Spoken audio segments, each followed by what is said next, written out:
Hello, everyone, and welcome to my channel. I'm Reina Creole, and this is the Resort Recon Live podcast. And for those of you who aren't familiar with this show, if you guys are new viewers or just dropping in, this is a show where I kind of basically broadcast from my studio instead of being out in the parks, and I bring on a couple of my fellow theme park nerds, and we talk about the latest of what's happening in theme park news, and we answer any questions that you all may have about visiting the parks. We've got experts for the parks here in Florida.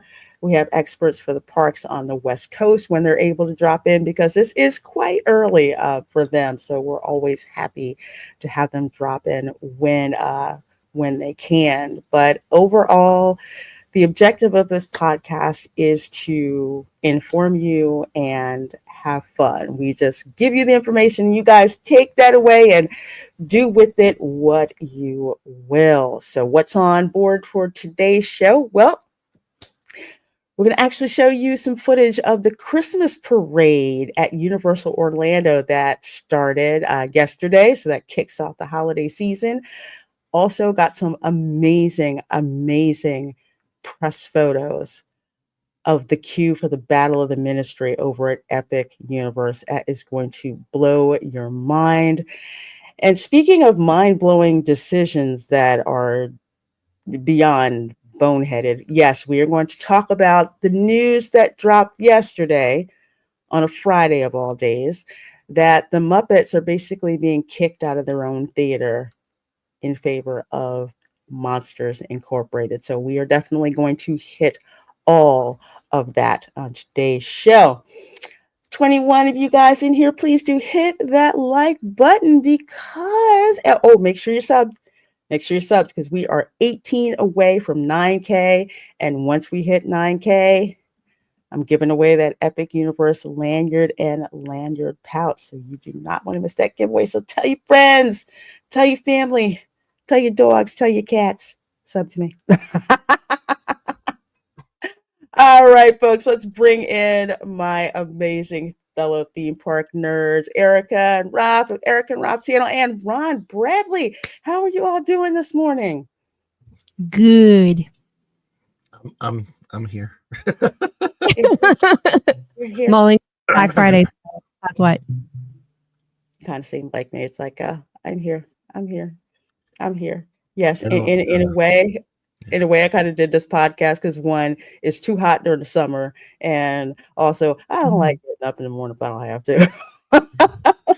It's chilly out today. It's nice. Yes, it is. It is. I wanted to wear my new puffer jacket that I bought for like deep discount from Fabletics, and it's Slytherin green, so I was gonna wear it yesterday. I was like, it's actually too warm. I mean, freezing for Floridians, but I'm just like, it's too warm to even wear it just for the sake of fashion's sake. Let's see who we got here in the chat. Kimberly Anhart, I see you. Snortopupus, I see you. DJ Knight, I see you there. And Snortopoopa says, hugging bears is dangerous. Oh, you meant Lorena. Carry on. And Northman JH, in the honor of the Swedish chef, Bork. I freaking love the Swedish. Although Andre from Midnight's Edge tells me that the Swedish chef actually sounds Norwegian than That's true. Swedish. Not that I would know. I had zero clue, but I'm like, that's kind of an interesting joke. Or as Animal would say, woman. I always thought that was funny. Woman. Animal. He and Pepe just need to go out cruising for chicks. I think that was a skit, actually. In control. Animal will be doing all of the voiceover for the new Rock and Roller Coaster version. Mm-hmm. Hang on. Oh, sorry. Sorry. Hey, Nita says, I wonder when the last showing of the Muppets is planned. Well, not sure, but I will definitely be keeping an eye out for that because it would not surprise me. Well, I don't know. I really don't know because here's the thing with Disney. I wanted to take them to build Tron. All I'm saying. So when they say, "Oh, well, construction is going to start in 2025," what does that mean? Does that mean you're parking trailers out there and just leaving them there, or what the heck does that mean? Because Disney and fast completion do not go together. Mm-mm. We go based on their current record. Remember, Universal built a darn coaster, and half the time it took them to build Tron. Hey, Keely, I see you there. We've got Juliet in the chat. Says, good evening, Lorena and chat. I'm assuming you're over there in Europe, where it definitely is the evening. We've got Goofart5 in the chat. We've got Meg B in the chat. Good to see you. Good to see you. And hello, Sonia. You guys went to see Wicked last night?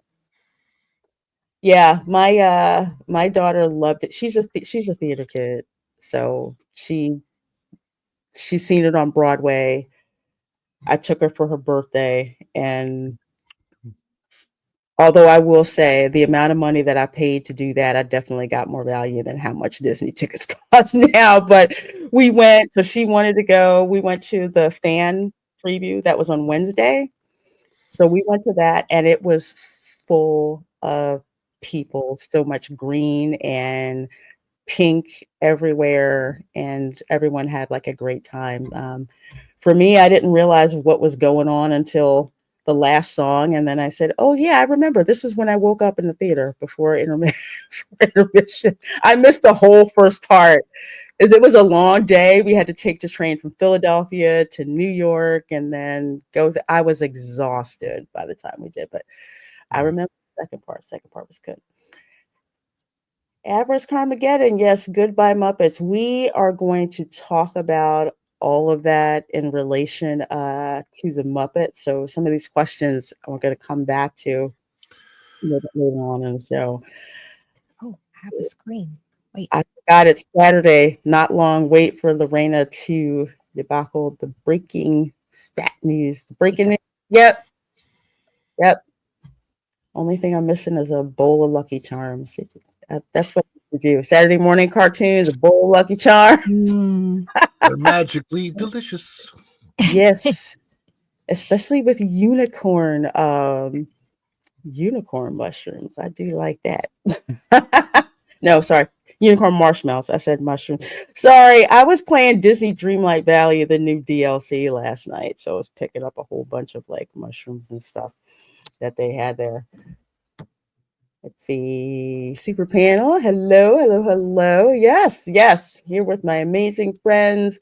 Good morning. Cynthia Carter says, good morning, everyone. Hope all of you are well. Well, we definitely are.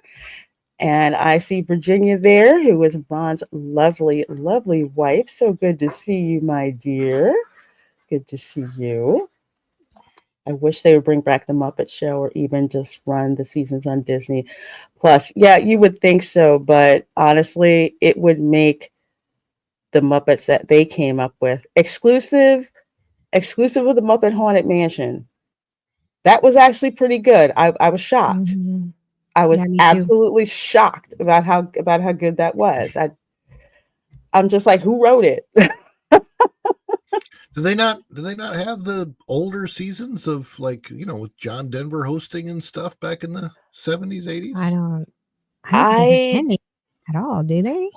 Do they have the rights to? I mean, they bought the Muppets, but that's a very good question because they have never dropped those episodes. I have them all on DVD. I need to replace them because Camera Girl would wear those DVDs out. She loved watching the Muppet Show. Always a good time. But yeah, I don't know why they haven't. There's probably a reason why, because it probably makes the current Muppet stuff look like crap. Oh my gosh. Yes, Jared, they have. They built a whole park in the same amount of time it took Disney to get one right up and running. Yes, absolutely. Absolutely. Green and pink theater kids at preview shows. Yes, yes, yes, which mine is one. And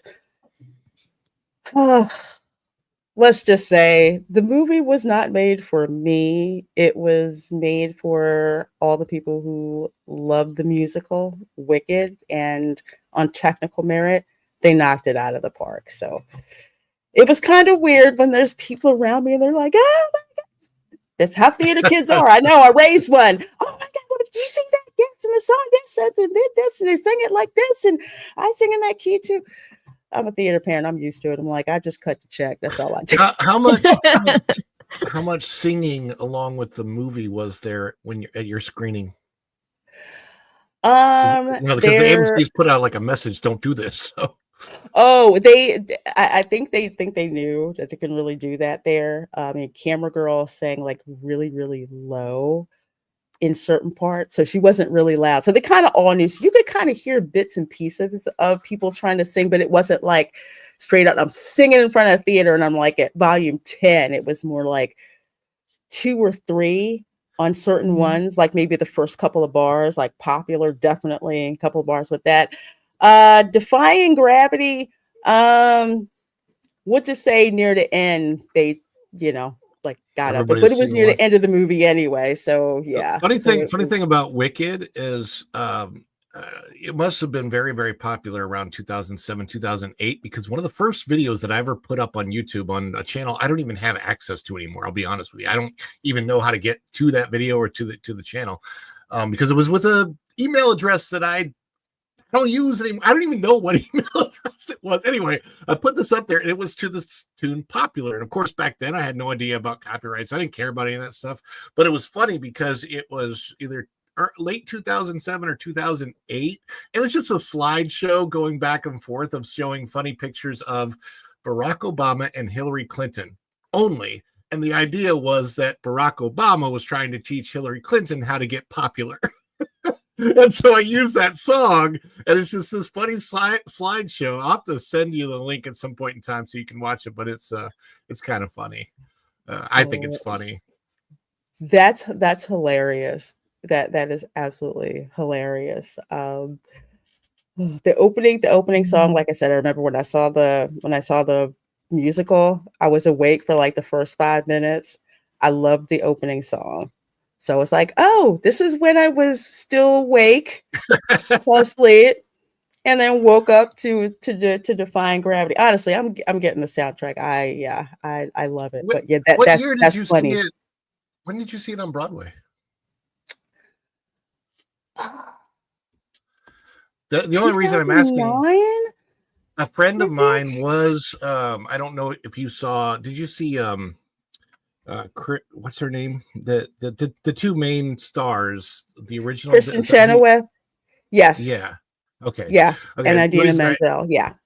Okay. It's the reason I asked is a friend of mine would come in, and I don't know if she was understudy or like a second casting or whatever, but somebody that I'd worked with previously in a show, her name's Kendra Cassabaum.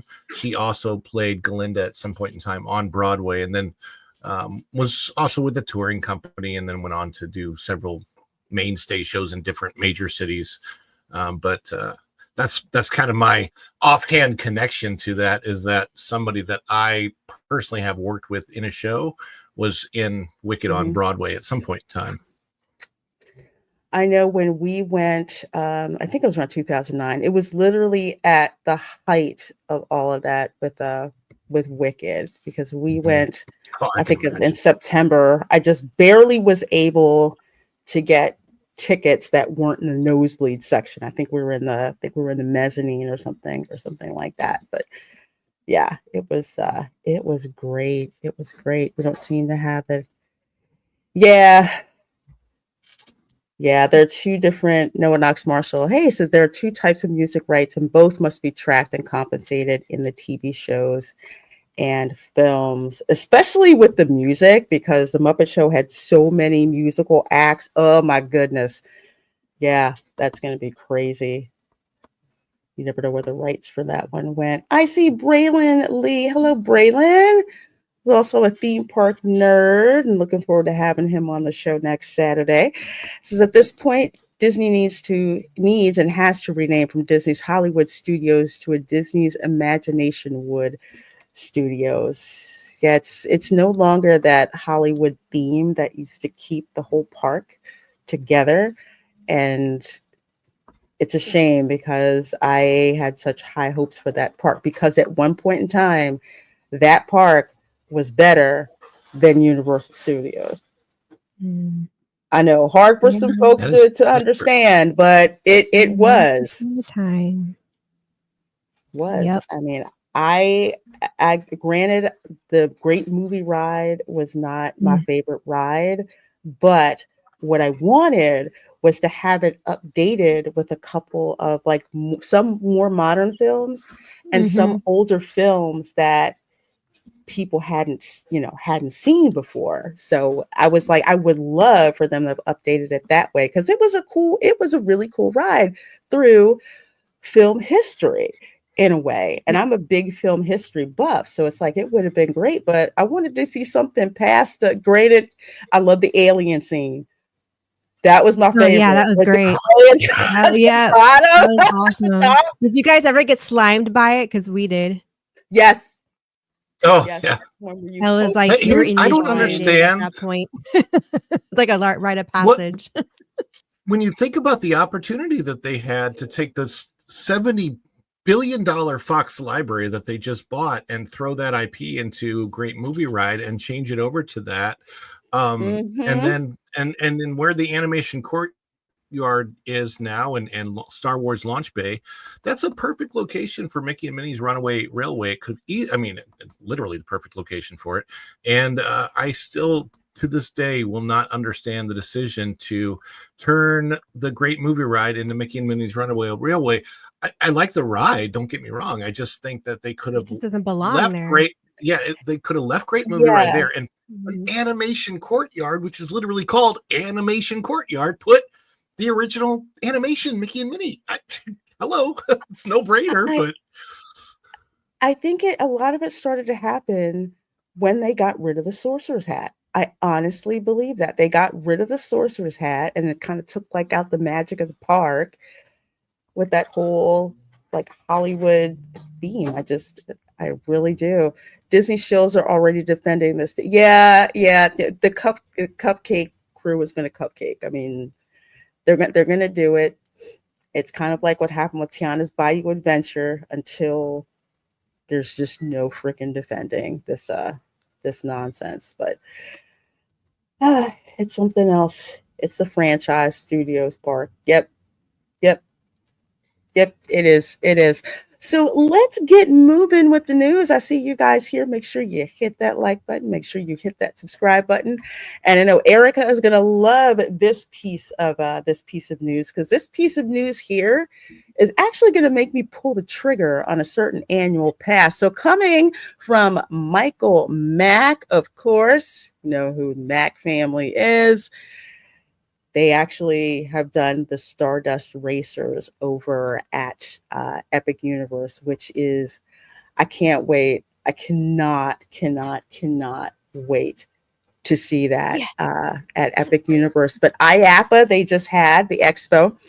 And according to Michael Mack over here on Twitter, says just unveiled at IAPA Expo, SeaWorld, Orlando's new flying theater built by Mack Rides, using the revolutionary Aerific system. This breathtaking ride launches in spring 2025, inviting guests to explore the wonders of the Arctic. And I wish Tom F was in the chat, because we went through that part, which is really cool, and it looks like a ride queue in there, and it isn't like an attraction queue, and there isn't an attraction queue in there, attraction itself. And I'm like, this is kind of strange, because the queue is actually really cool. Reminds me of Expedition Everest's queue, where it's like the queue is kind of like you get on the plane and then you're there in the Arctic and you're getting your gear and everything. everything on. So this is quite exciting. Now, is this replacing the area that used to be the Polar Express and the other? It was actually like a Star Tours ride. I think so. Okay, because it was significantly outdated. It was kind of fun when it had the Polar Express layover, but it was literally the same ride. What do you call it? Ride technology as Star Tours, like exactly the same. So I think it's with the flying theater, it's still a dynamic simulator that's in place. So with this, I think it's pretty much the same thing. It's going to be like fixed in place, like Star Tours, but a much smoother simulator ride. So flying theater, when I think of that, I think of something that's like Soarin' in a way. That's stationary, you know, and then it lifts you up, and then it's got that projection. But I'm very excited to see how they're going to do this over at SeaWorld. So this is gonna launch spring 2025. So that can be anywhere between the end of March to the end of June. So I'm going to keep my eye on this one. SeaWorld, strangely enough, has been one of those parks where it has not really been on my radar that much, but with everything they've started to drop, I would say within the past 3 years or so, they've really gotten on my radar. Ron, have you been to SeaWorld recently? Oh yeah, I go to SeaWorld pretty frequently. I've been a pass holder since I moved here in 2009. I want to say I've had my pass, which is one of the reasons I keep that pass, because it's a SeaWorld / Aquatica pass, and it is in the payment. The monthly payment is in perpetuity, so it will never change. So I don't that's why I don't want to touch it, because I pay $38 a month for my entire family to be able to access SeaWorld and Aquatica on any days of the year that they're open. So the value of it is there. And I'll be honest with you, there are years that I have skipped and still paid for the pass. And I don't mind, because I also know that when I'm not using the park, that money is going towards animal conservation, because they are huge into, conservationism. They support the military. When you go to see the orca show, any of the shows, actually, they will do a salute to the military and have all of the military families, veterans, everybody stand up if you have been, involved with the military in any way. There's so many good things that I really like about SeaWorld. And I'll be honest with you, this time of the year, one of the most awesome things is that they actually have a live nativity show. It is, yeah, I don't know if did you not know that? No, I did not know that at all. It is, I think it's called Joyful or something like that. Anyway, it's a live nativity show, and it's a very upbeat show. It's not it's not what I would call like a reverent, quiet show of presenting the nativity as how. No, it's more, it's done with, it's fun. They use these puppets. And they do it from the animal's point of view, so it's fun and it's funny. And there's a lot of like Christian upbeat gospel music, the kind you hear in like Southern churches and stuff like that. It's really, really a fun show. But I also think that people should be prepared, because if you've seen like a live nativity at Silver Dollar City, very different than the one at SeaWorld, but it's really, really fun. There are areas definitely in which SeaWorld can up their game when it comes to park cleanliness. They should probably staff more custodial. But I think that overall they have upped their game so much they are the coaster capital of Central Florida now by far. And I'm not saying I think that Universal still has probably the best coaster with Velocicoaster, but have you been on Mako? Did you ride Mako? I did not ride Mako. I saw it, and I'm Mako just like, scare wow. the living blitz out of you. It doesn't go upside down or anything, but it is so tall, and the way they have you're harnessed in only over your waist, so there's nothing on your shoulders. and Mhm. it kind of freaks you out. It's like there's a fear factor with riding it that like Wow. is so amplified just by the way you're harnessed in that you're like, is this gonna work? Am I gonna like holding on for dear life? Plus they have Manta, which is like it makes you feel like Superman because you're flying. It's so cool. Mhm. They've got Pipeline, a stand-up coaster, and you don't just stand on this coaster like old stand-up coasters. You actually, it's like you're riding a surfboard. It goes like you're flowing up and down while you're on the ride, like your little vehicle itself. It's pretty cool. They've just done so much. They have, of course, the ice skating show during the holidays, the beautiful sea of trees. It is like, honestly, go there for Christmas. There's so much good Christmas stuff. I have a video on my channel about how, like, honestly, how SeaWorld kind of outdoes Disney as far as Christmas is concerned. Mhm. Because you may notice this. You go to the Magic Kingdom, right? Walk into Disney World, Magic Kingdom, Main Street, beautiful, beautiful tree, huge tree, right? Once you get past Main Street and Cinderella's Castle Plaza, where's the Christmas? Yes, That's it. nothing. That's nothing. SeaWorld, it is literally Christmas throughout the entire park. There are Christmas lights on every tree. It is so gorgeous. They still do fireworks. They still do all that stuff. So I will say this, you know, I'll call balls and strikes. SeaWorld does a lot of things right. Their in-park pricing on some of the things is a little bit higher, like some of their food price points and Right. stuff is Right. but that's how I understand why they do it, because they keep their entrance price really inexpensive. So it is, and by the way, pass holder perks are like amazing. I was looking to see if I still have it in here, but like you get a free gift every Mhm. month as a pass holder. Disney, let me show you. This is what, and you know, Lorena, you probably got one. I got one.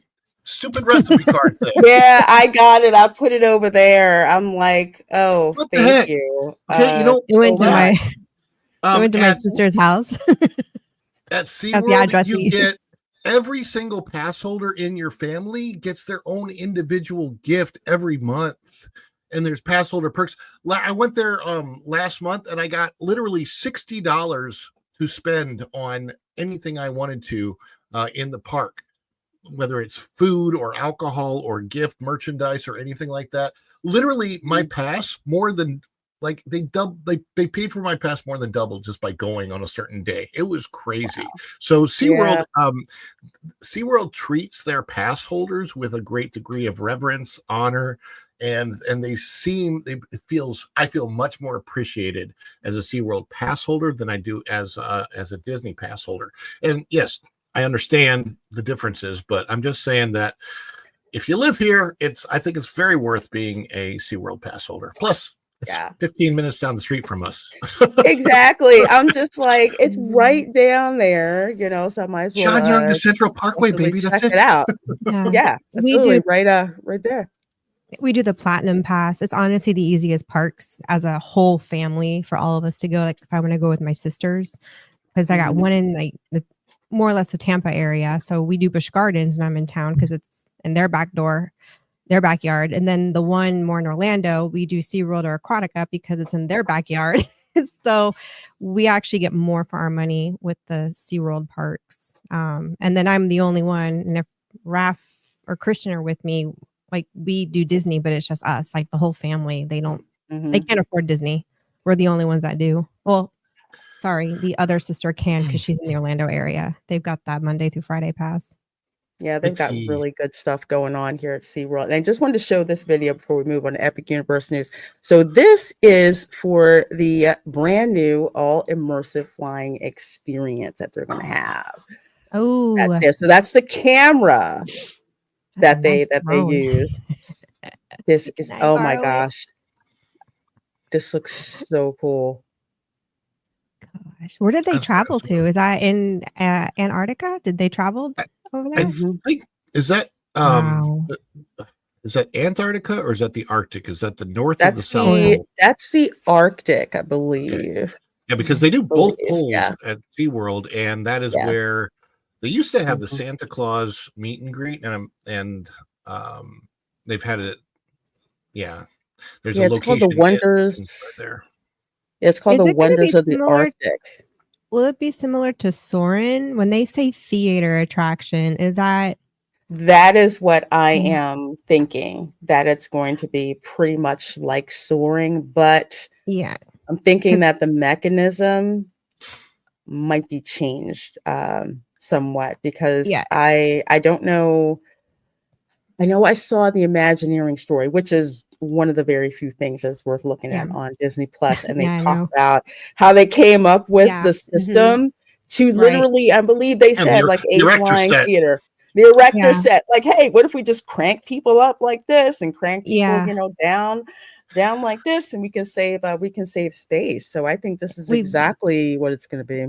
we've been to the one here at Europa Park. It just never dawned on me that it was Mac rides. I should know better because most of their stuff is showcased in their own park. I will say, if it's anything like the one they have here, the transitions, just be prepared, are not going to be as smooth as Soarin', but it's still great. We still enjoy the one that they have here at Europa Soarin's Park. current transitions are awful. I don't know. But I'm just saying the when Soarin' around you the visuals of this they make no sense. It's almost like it's on no, purpose. I mean, like when they transition from one country to another, or it's very stark. Like it Like I with know the Disney's editing of could the use, video. yeah, like Disney's I know could use improvement, but comparing the two, Disney's has a smoother from like one to the other than, because it's Mhm. literally just it like Oh, okay, that's just a flash. it Disney uses dust or fog or whatever every yeah, Mhm. no, they don't do that here. It's pretty like, okay, you could work on that a little bit, but it's still fun. I mean, we still have a really good time. It's I not still wish terrible. that they would do a Soarin' over Florida video for the Florida parks like they did with California, and What then play landscape do we Yeah. have? Flatland? there's all kinds of really cool things in They Florida need that to go under, like, they it's a Northern need to big go Florida, where state. they got rolling hills. underwater. They need to go, the reefs, like down in the Keys. Or, well, you know what? If they theme Yeah. it after like real pirate dives, not pirate dives, but like treasure ship dives, because there's so many Yeah. shipwrecks that are off the coast. But before I forget, thank you, Go and Shogi, for gifting those 5 Reina Creole memberships. I appreciate that so much, because thank you so much. And I got to hit you with Lester. This is pathetic. Join in, folks. It's yodeling time. Here at Lester's. Elephant green screen effect. That will never freaking get old. It will never get old. One of the funniest cartoons ever from It's like the new Disney. Country Bears. Goofy movie. Yes.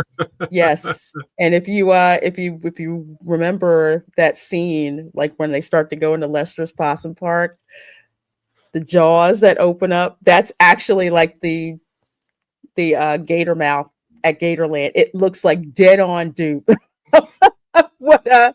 of what it is. So I see so many of you guys coming on in here, 35 of you. Thank you so very much. And let's see, Tom F, I see you.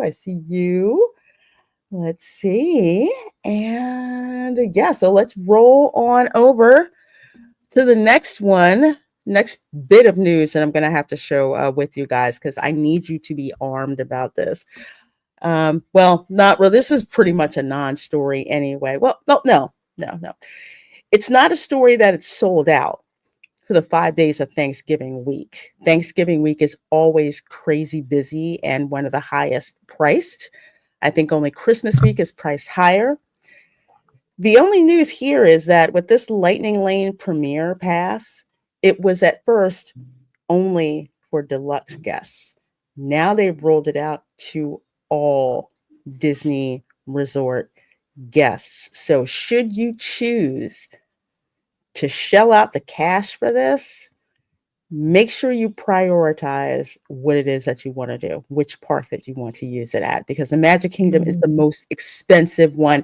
And that service dog, thank you. Yes, it needs to either be one or the other. With this expensive Lightning Lane Premier Pass, they need to get rid of the other ones. Mm-hmm.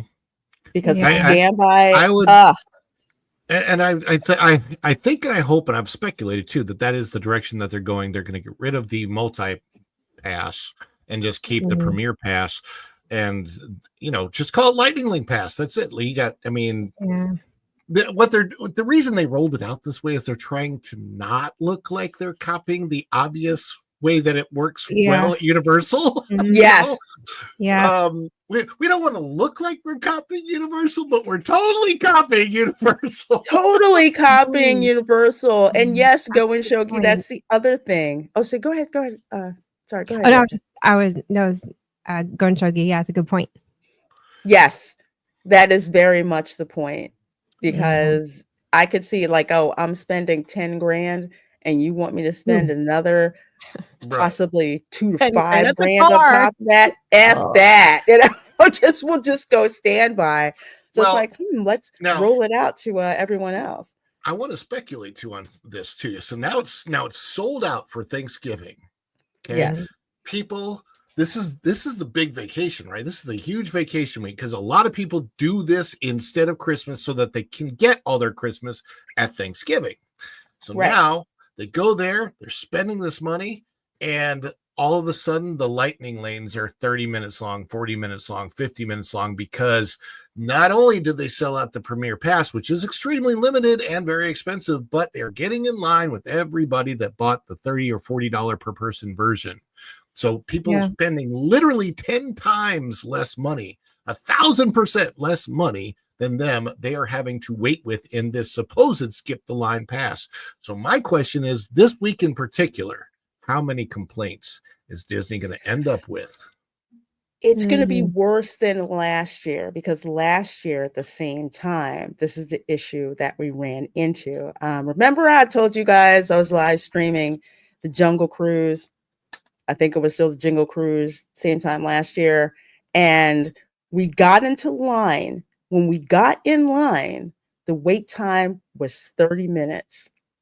It took us an hour and a half to get through the standby line. Do you want to know why that is? Because they kept letting those lightning lanes. Because the lightning lane was out the freaking door. So literally for every 2 or 3 people they let through with standby, they probably let 50 people through with the lightning lane, because the lightning lane was so backed up. It slowed everything to a crawl. So if it was that bad last year, I think it was so bad they had to call skippers to the port, which I've never heard before. It's very similar to overselling plane tickets, which airline companies do all the time. But if they oversell lightning lane passes, my guess is, and you go to use it and it's a 50-minute wait in the lightning lane, they're not going to exchange that for something better like first class, like they do in an airline, right? So, an airline, you're like, can we get 5 or 6 volunteers to come up and, go on the next flight? They're not going to have that in this. There's going to be a lot of guest services people having to take the fall for this nonsense. I just make sure you pray for them, because as usual, the Disney cast members and guest services have to cover for this nonsense. Yeah. And Braylon Lee, sorry, I'm just going to say this real quick. So Braylon Lee, wouldn't that cancel it out? Depends on when you get there.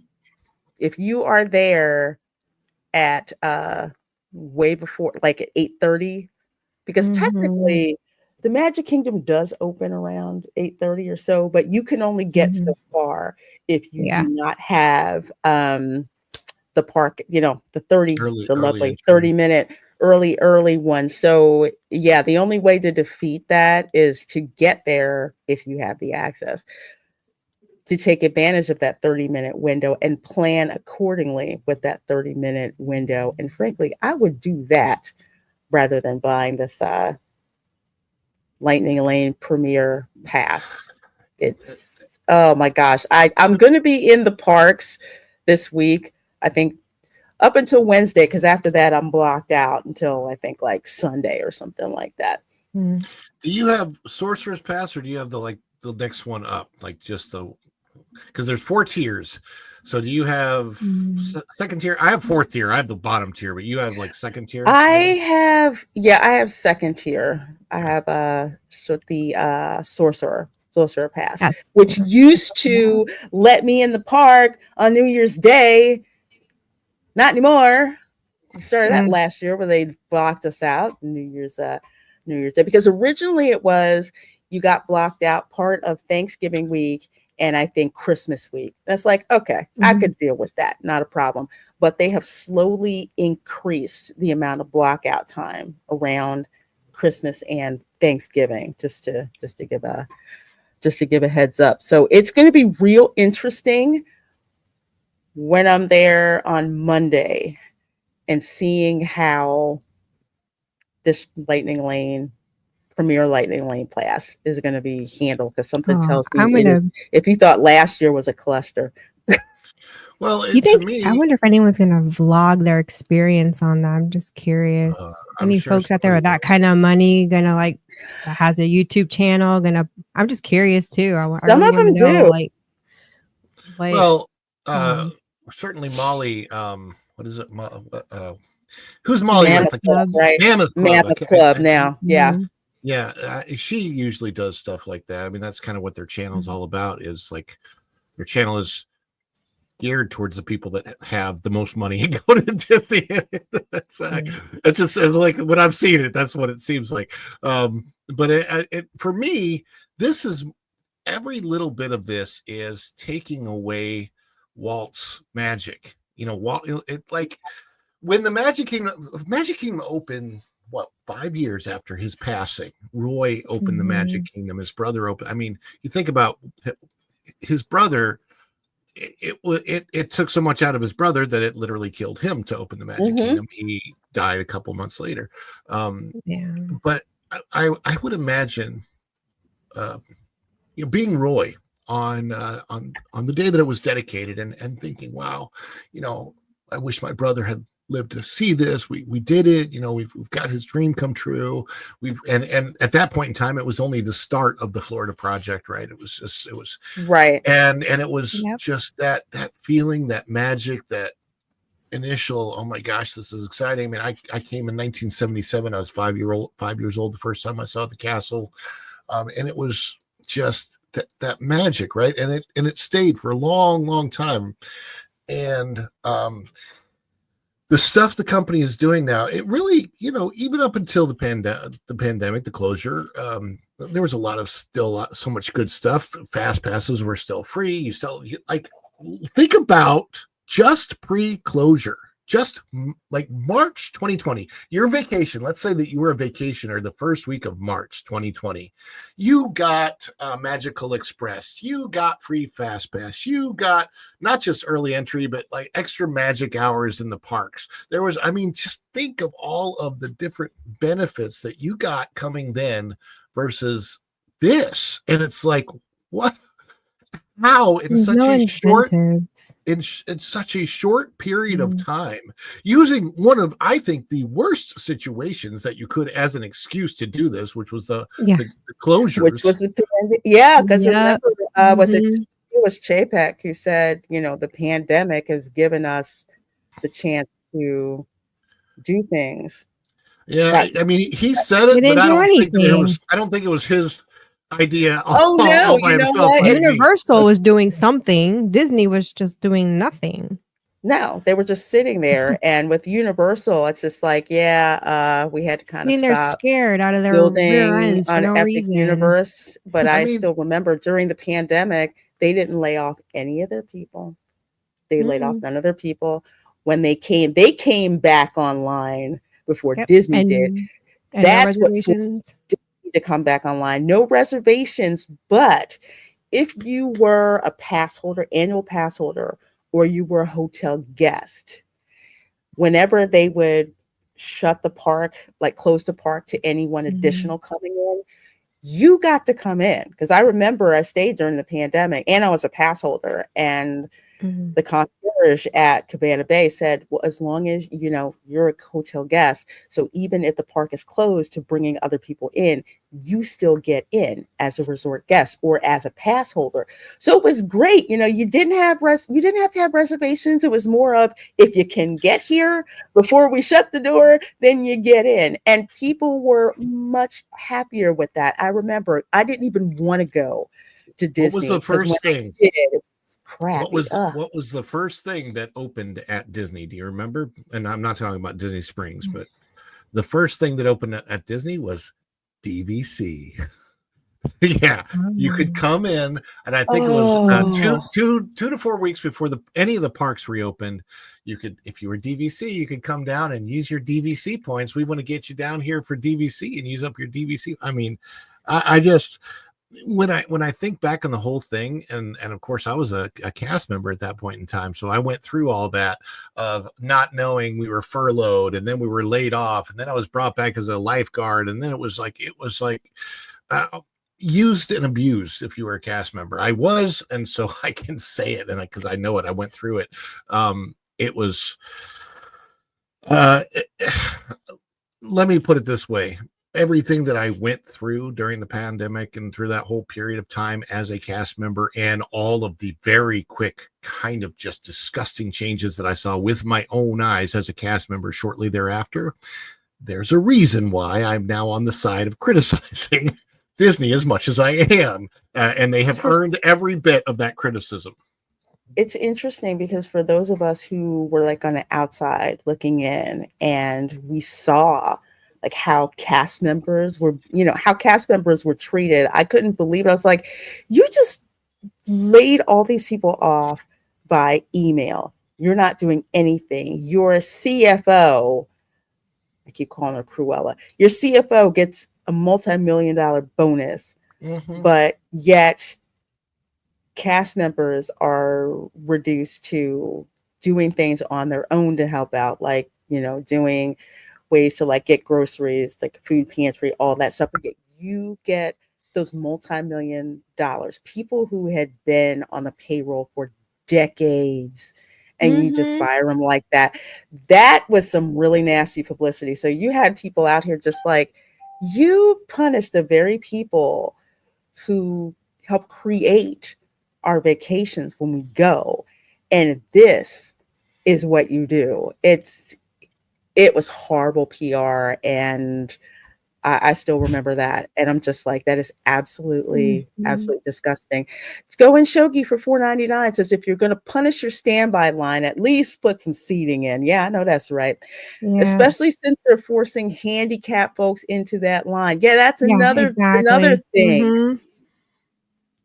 Yep. Just, oh well, Rap is it's one just of them. high pass.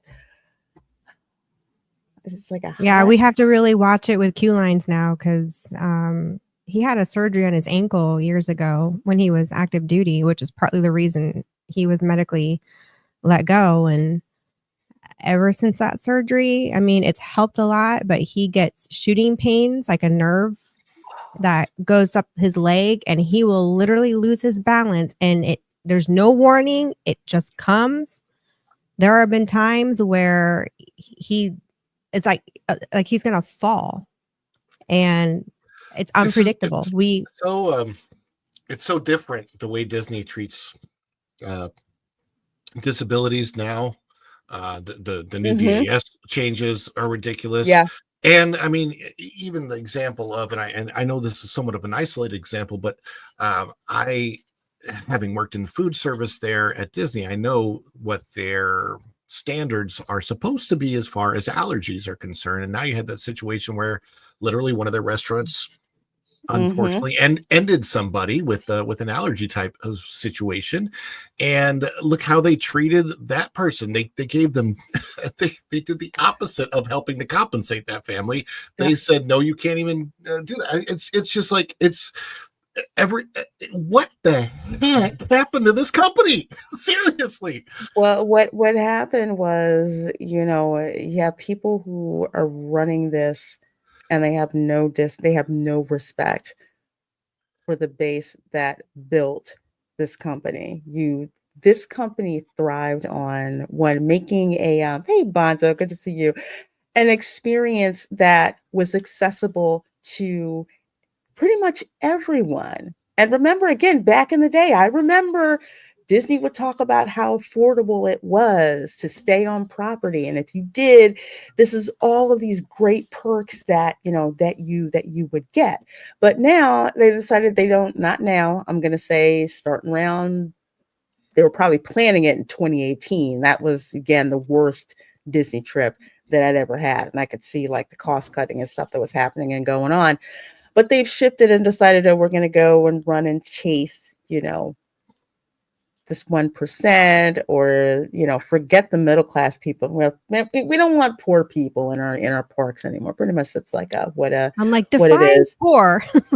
Exactly. Because, because your income doesn't really mean you're wealthy, No, No, but it's not even just it that. doesn't. It's like we don't not only do we want wealthy people, but we want kind of elite, a particular ideology type wealthy people in our parks, and those are the ones that, like, it literally seems like we only want rich marginalized people in our parks. It's not like, how do you have, Pretty like, much. the traditional the what they've done is they rather than become inclusive of everybody, which they used to be, by the way, before DEI, Disney was incredibly inclusive of everybody. You want to come to our parks, you want to be the way you are, you want to live the way you live. Come on, everybody lived in kumbaya and was happy. And actually, I really like We that. want all your money.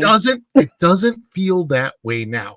Now it feels like if you happen to be middle class or under, and perhaps lean more towards the conservative side, or at least a traditional side, the sensible center of life, and you believe in things like, I don't know, a mom and a dad and kids, normal stuff like that.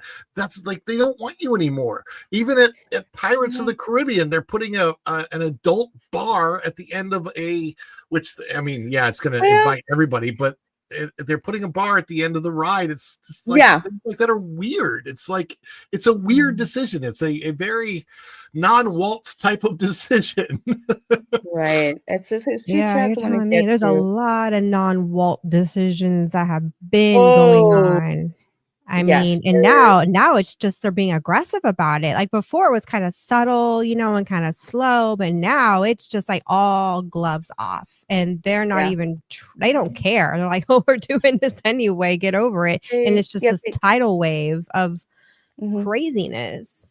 But I think the great equalizer, once Epic Universe comes online, and let's face it, it already is online. Helios, you can't get a reservation at Helios Hotel for like months. I started to look. They've already got ticket sales going on. People see what's happening. And one of the even with what's going on with the economy, traditionally, people start planning their big summer trips after the first of the year.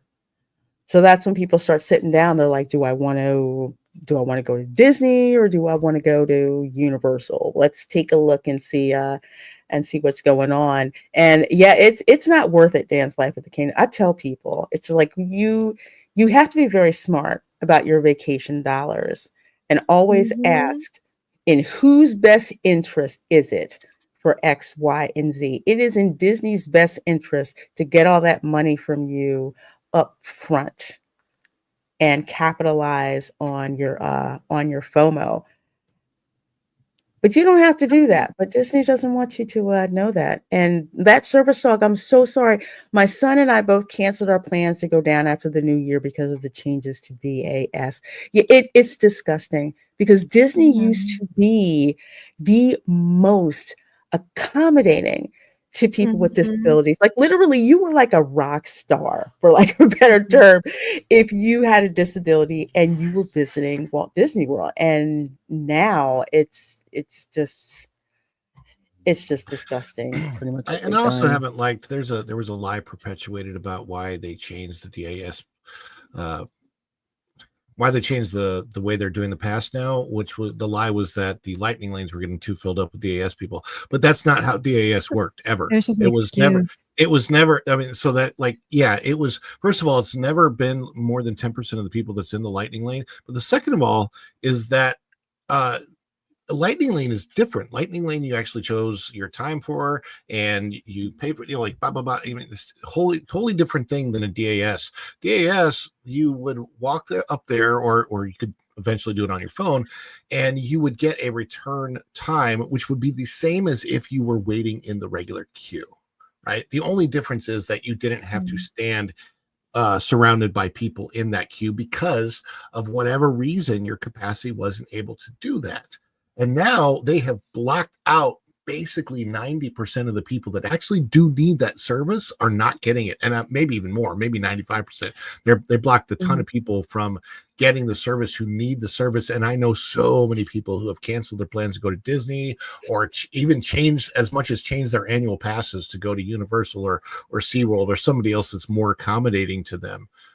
It's because of the headline that's on the screen. It's all about getting that big bank dollar for Disney, the premier pass. And I think they're going to move more towards it, and they're probably going to charge more for it.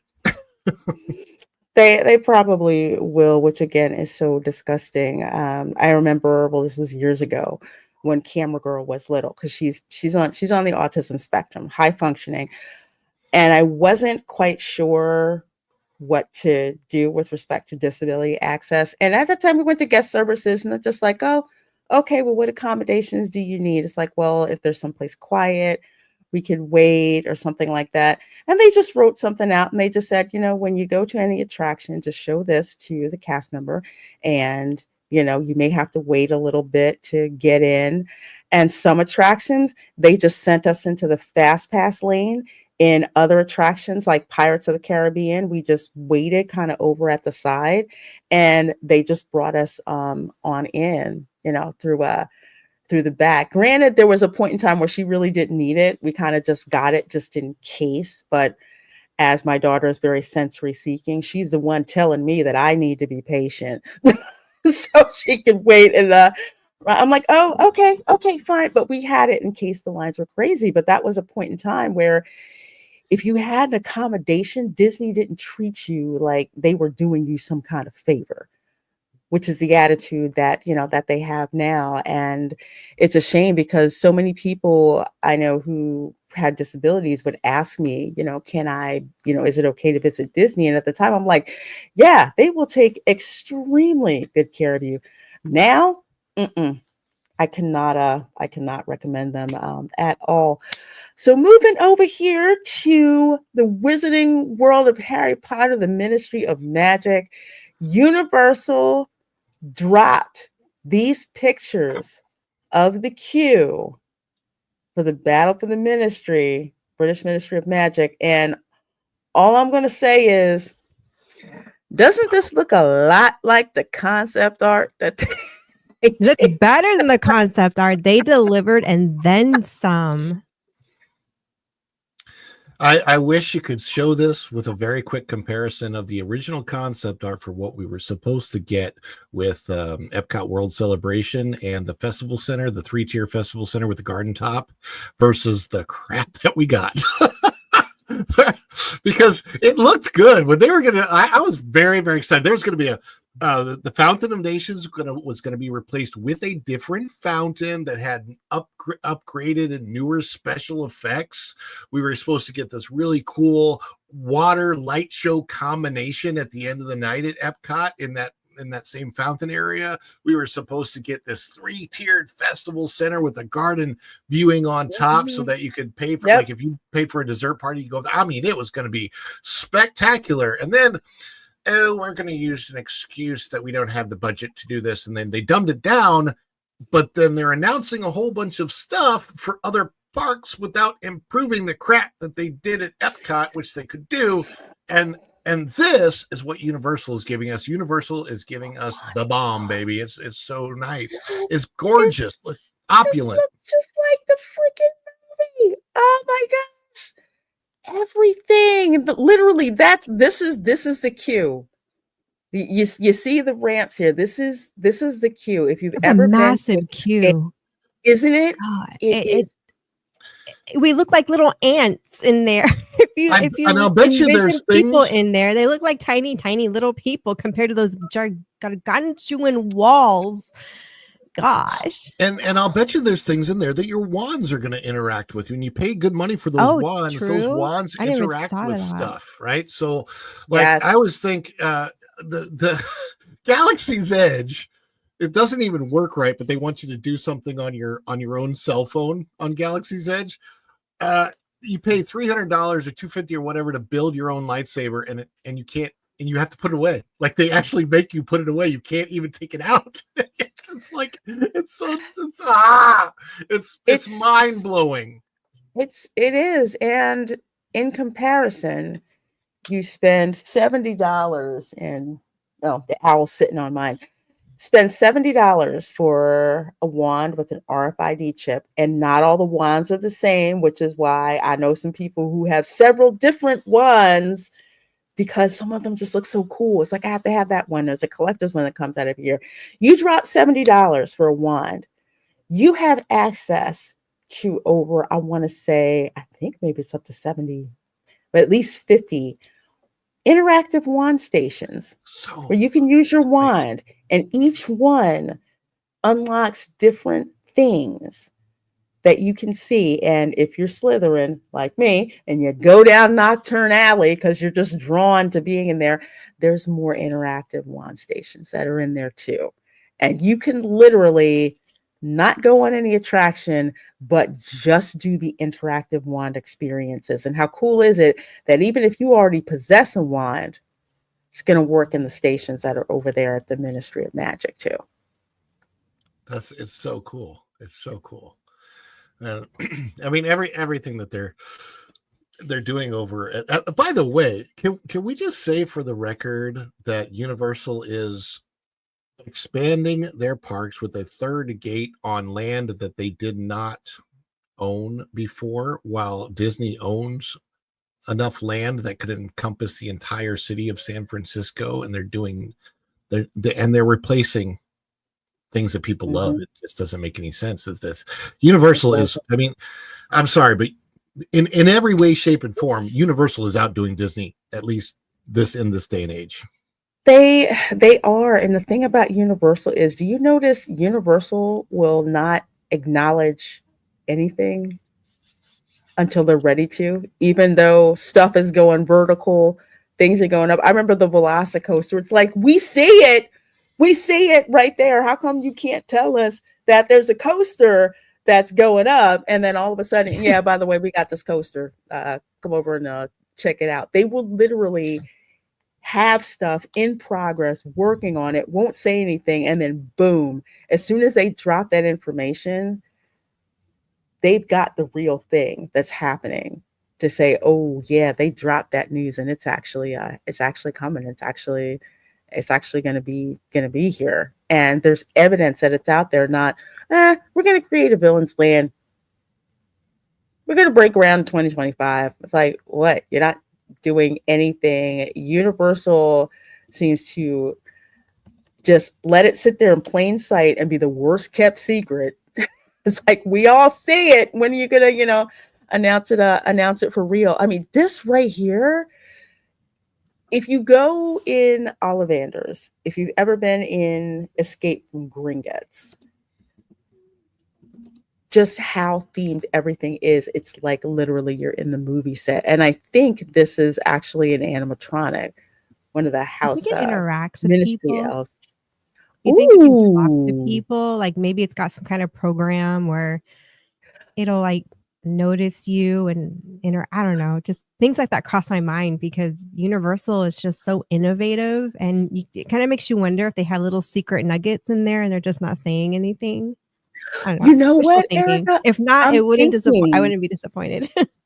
I'm thinking, if that's the case, and I think you're right. Do you know the goblin that's over in the currency exchange in Diagon Alley? That one is interactive. And it's yeah. I've seen it on like YouTube, but I haven't notice people interact with it like that. So no, I didn't know. It What? does. It does. Because I walked in, and as usual, I the was goblins just act like they're doing you a favor. Like, I'm busy. What do you want? Do you have a question for me? I'm like, no. Like, kindly move along. And That's people don't awesome. know about it, but you can go there and then exchange your muggle money for, Oh magical my gosh, money. I didn't But know there's that. That's so yes, there's a cute. goblin that's right there. And perfect I'm wondering if animatronic. this one can look at the audience and be like, well, hello there, young whatever, and point out like a colored shirt or a hat, kind of like on the Turtle Talk with Crush. Oh, Turtle Talk with Crush. Kind of do that. Well, there's also the I don't fountain, know if the they're talking fountain that interacts with you, mm, which is fun over at Islands. I don't remember the fountain's name, but it's funny because he'll talk to you, he'll It's spit on you. really funny. It's pretty hilarious. It's hilarious. Oh, I can't wait to go there. ooh. But yeah, Cirque I Arcanus. cannot wait to try the desserts and to see what they're gonna look like. I can't Like wait the either. French desserts, like pastries and oh my god, So delicious. I want Ah. madeleines. I I hope want they'll have little petit fours. I love they cake. I just like better. a good cake. They better. Café L'air de Sirène. De la Oh, Sirène. look how Okay, pretty sorry. that! I have not seen this picture. Oh yeah. So Really? this is one of the restaurants. This is one of the sit-down restaurants. I have not So I seen want to this say yet. this is going to be probably on par with the experience, or better, most likely, than the experience at the Leaky Cauldron. So they'll have probably interactive elements. Oh my gosh, this looks so pretty. So pretty. So it's going to be a French bistro, sandwiches, wanna plates, du jour, French baked goods and desserts, and of course, I would butterbeer. I would have to get dressed up to walk into an environment like that. At least a pretty little sundress, like something cute. I wouldn't want to walk in there in my ordinary theme park outfit. That's just me. You know I know what? it's hot in Florida, but It doesn't matter. I've seen people wear their house robes in I can't do that. I'd 90-degree pass out weather. and die. I've I seen can't do people that. dressed up like I've seen a lot of people dress up like their student at Beaubaton, complete with the hat and the cape. And I'm like, it's 95 degrees out here. No. Harry Potter cosplayers. Go There's hard. always snow on the roof. That's true. It bugs me. That's true. Dylan, that's Hi, true. Dylan. I tell you, new wizarding beverages at bar. Do they have the menus put together yet? Like, are they haven't put out like the Not, menus for some of these places? I don't care no, about the they don't price. I have just want to the- know what's on the menu. No, they don't have the menus yet. They've kind of been in general just saying like, oh, this is what the type of foods that are going to be there. I can't wait to see the sky high croquembouche. I can't wait. I can't wait to see this. This is going to be absolutely amazing. I have to get a Especially little Roaring's 20 outfit and roll in there like in the evening, and a date night, and so much fun. with the flapper outfits and all of that. So fun. That would be so cool. Makes you want to go and theme, gosh, I don't think Universal realizes how deep and wide, because I'm just envisioning if we were living, back there, this would be like date night almost on a weekly basis for me and Raph, and getting dressed up, just go in the evening. And I know it's several years down the road before, Floridians can go frequently like that. But I mean, still, it'll come, Yeah. Well, another thing that was really fun at Universal yesterday, of course, kicked off the holiday season at Universal Orlando. And speaking of pass holder perks, for all the parades, there is a VIP section specifically for annual pass holders. It's I did not know that. first come, first serve. It's right across from here is where the parade starts. So here's a reason why this spot is so good. The parade comes out goes down Hollywood, goes back around, and comes back and exits back this way, the way that it came. So Oh. you get to see it not You get a double once. show. Twice. Yes, you get a double show. So you see like all of I'll post that here. That's the So you corner right see in it. front of the horror makeup show, right? Yes, right in front of the horror makeup show. There's a couple of benches over there. I know Dad Man walking. He's funny told me about it. Those go fast. You know, can't get to the benches, but this is a great place to watch it, and specifically for annual pass holders. Yeah, they don't sell the seats for $50 guest upcharge. No, they don't. They don't. It's yet another thing of why Universal like goes out of their way. You know, they say thank you for being a cast, you know, a pass holder. There's a pass holder lounge that's over in Islands of Adventure, which is so nice. You can relax, you can recharge, you know, your electronics and everything. Where's that lounge located? Toon Lagoon. Okay. If you go over in Toon Lagoon, and they have like the artwork out in the front of it. And When I it's went on really at good. Universal recently, that I was really impressed by, because I think I was impressed just because I wasn't expecting that much, was the King Kong attraction. I had not heard great things about the King Kong attraction, so I had very low expectations going in, and I actually really enjoyed it a lot. So, and I was situated on the ride vehicle, where when it stopped in front of King Kong, I could practically reach out and touch his nose. So I had a really, really good seat. And I was like, wow, this is impressive. I tell you, these balloons that come out, they're So cool. amazing. Although the Nutcracker one, that one came in hot pretty quick. I think that balloon is aged so much. It's like it had a mind of its own, almost crashed Aw. into the palm tree. Oh, It's so cool because you kind of get the Macy's Thanksgiving Day Parade experience without having to go to New York City. They don't Yes. have balloons like this in any of the parades at Disney, so it's a very oh, different they never have. kind of a parade experience, and I think There's that's very, a very new cool. one. I freaking love get- the It's like a mini Madagascar. Macy's parade from like either Christmas Yes. or Pretty much. Thanksgiving. Yeah, But they have the balloons from the Macy's that's too parade. big of a crowd. That gives me anxiety. I wouldn't. There's no way I will ever go to New York to see those parades. It's just that is way too much for me. I can't. I don't. It's like I don't even like going to New York. It would be cool, I think, if you could get into one of the hotels where you could see you could look down and see the parade from your balcony. Yeah. It was private, but that's the only way that I'm the same way. Yeah, it's so expensive. Yeah, that's the only way I would do it. But this is a new one. This is a new It's cute. penguin. I was like, oh, that's so cool. They gave us a new one. So he comes out right after the Madagascar penguins. So they actually have maybe I was imagining it, but I don't think that I was. A little bit of peppermint scent coming out. Now, if you have ever watched the Madagascar penguins Christmas special, it is one of the funniest freaking things that I have ever seen, complete with let's say, I think Rico swallowed a couple of peppermints, and then I think Skipper basically used. Is it on what? Is it on Max? Or I is think it it's on Max. If it's on Max or Peacock, I'm watching it. Yeah, it's either one of the two. All I know is Rico swallowed all these darn peppermints, and Skipper used them like a machine gun, and all you saw was him shoot out. It was one of the funniest freaking things I'd ever seen. That Christmas special was hilarious.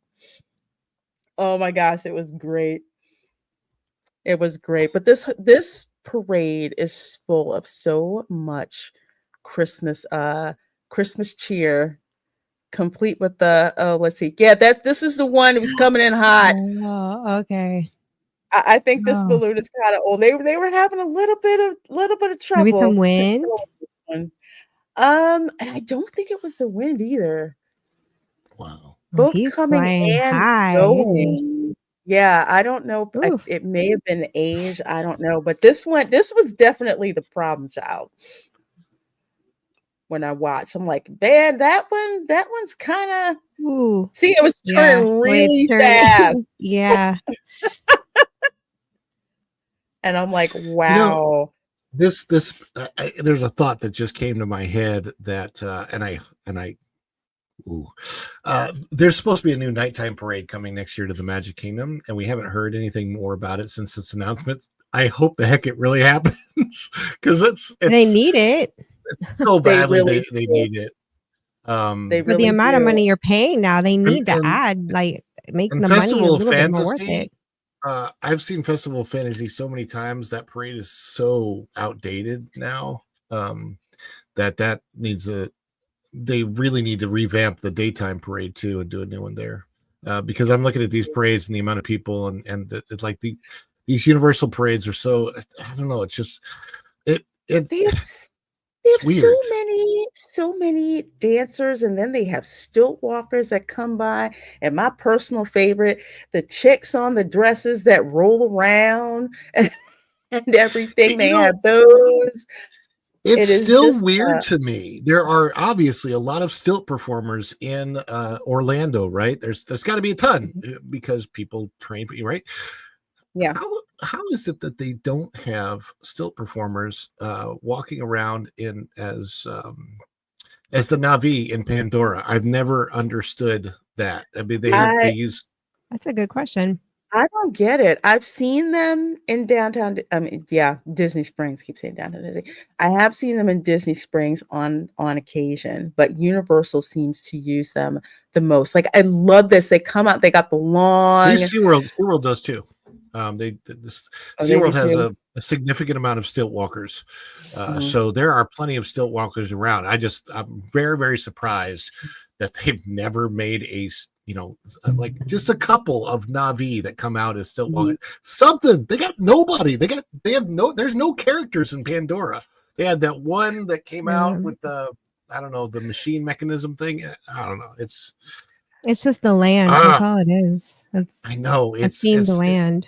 It's frustrating me because I actually like Pandora as a land. I think I that's do the one too. they should expand. But I get so frustrated as a fan who was a fan much more of Disney than Universal in the past, and I see Universal doing all the Disney stuff. I'm like, you know what? My loyalty is going to be more to the entertainment, not to the company. Right. So if Universal's the one that's doing what I love, I'm going to Universal, baby. Well, Barry on, thank you so much. Yeah, it could. Thank you. He says it could be age. Speaking as someone also along in years, gas does escape from time to time. Yes, This balloon, if there was an old fart balloon, little more than it would others. have been this one. I was going to say earlier that sometimes I don't have to leave my house to experience a leaky cauldron. My grandmas did always say we were quite the musical family. Yeah, we're like, who is that? Call my name. Yeah, the blonde guy. I think at the end here, I think a lot of these people were like fellow team members, and it was so cool how they were just like encouraging them as they came along.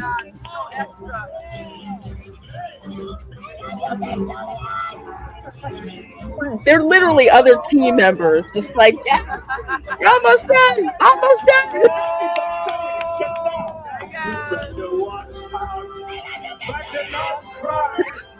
That's an.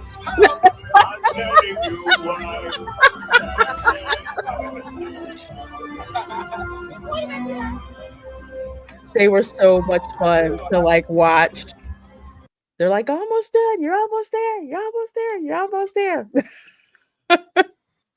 So it's always cool, and I've noticed this more at Universal than I have at Disney. I'm pretty sure they probably do at Disney, but I've seen it more so at Universal.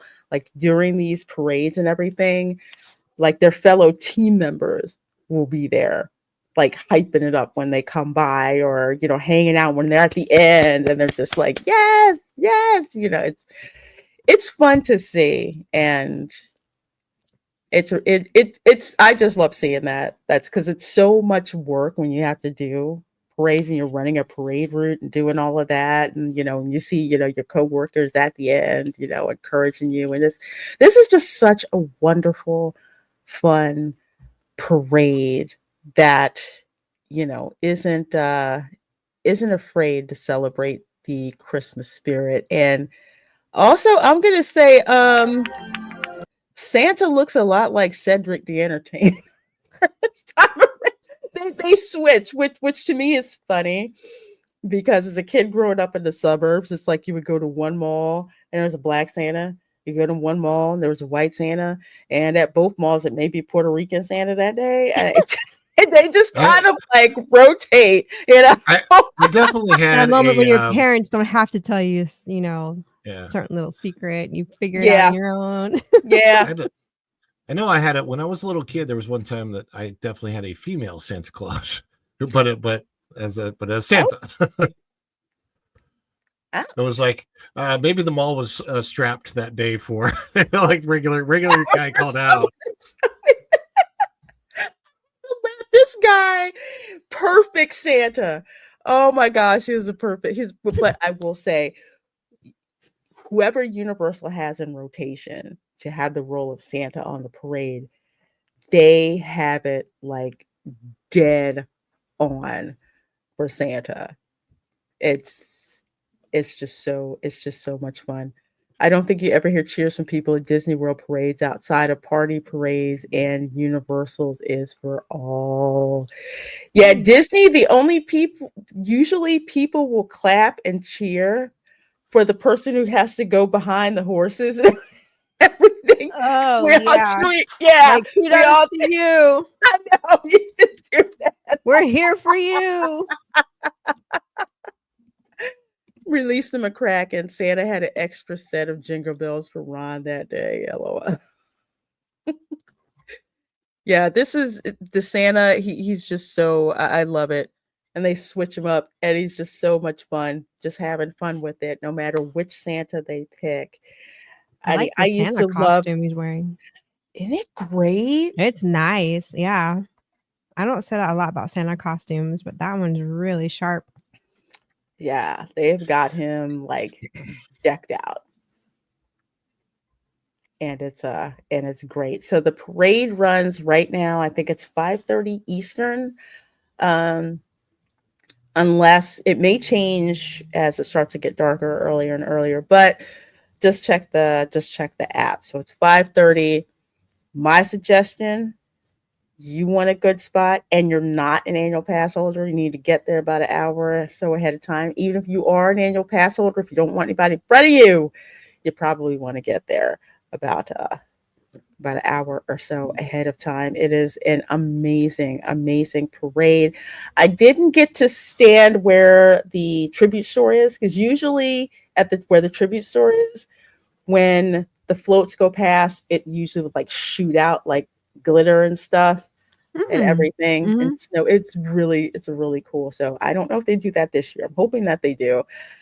Because there's that thing about Santa going past, Macy's, because, you watch the parade and it's like it's officially Christmas when Santa shows up, in the Thanksgiving Day parade. So definitely do check out the parade. I will try to hit the parade as many times as I can, streaming from Universal Orlando, and that is over in the Studios Park. So with that said, let's rip this Band-Aid off. Oh my gosh, what? That's funny. I haven't seen this image. The memes just write themselves. Wow. So, Mickey Central, thank you so much for that one. This is literally it in a nutshell. And if you're like, well, what are you guys talking about? Well, this is what we're talking about. And we're going to start for this article with Pirates and Princesses over there, folks at Clownfish TV. Monsters Incorporated to replace Muppet Courtyard. Muppets will be added to Rock and Roller Coaster, and people are mad. Now,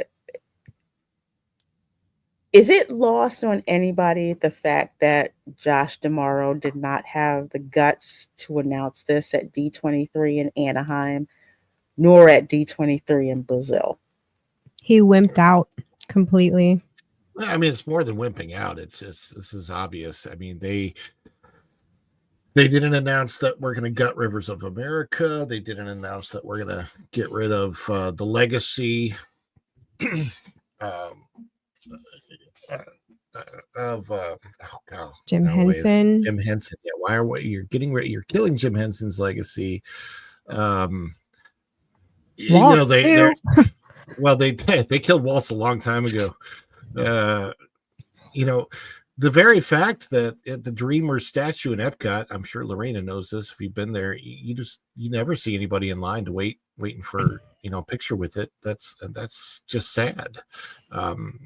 It's even the cupcakers and pixie dusters were replying with tears at this one. I saw JoJo put it, I don't know if it was a short or video I saw somewhere where he was like in the courtyard, like laying down on the ground, kicking, screaming, having a tantrum, crying. I know cast members that were shedding tears over this, and it was. I mean. Oh, that would have been sorry, it's Florentine. They would have been blasted so bad. Oh yeah, that's why they didn't do it. Mm-hmm. You think the blast is bad now? It would have been. They would have in the beginning. They don't want to have booze at D23. I mean, that's what would happen. Yeah. So, I mean, imagine Josh tomorrow comes out. We have got such exciting news for you guys. I know we are in front of our biggest fans, all of you out there in the audience here at D23. We want to announce something for you right now. We are about to completely demolish Muppets 3D and get rid of that entire area. Are you excited? Are you excited yet? Are you not entertained? That's what's irritating, is that they knew they were going to get backlash. They knew it was going to be received negatively. So then why make the decision? Why do it? This is where I go back to you're just, gosh, you guys are just such bullies and you don't care and you're such full of freaking narcissism.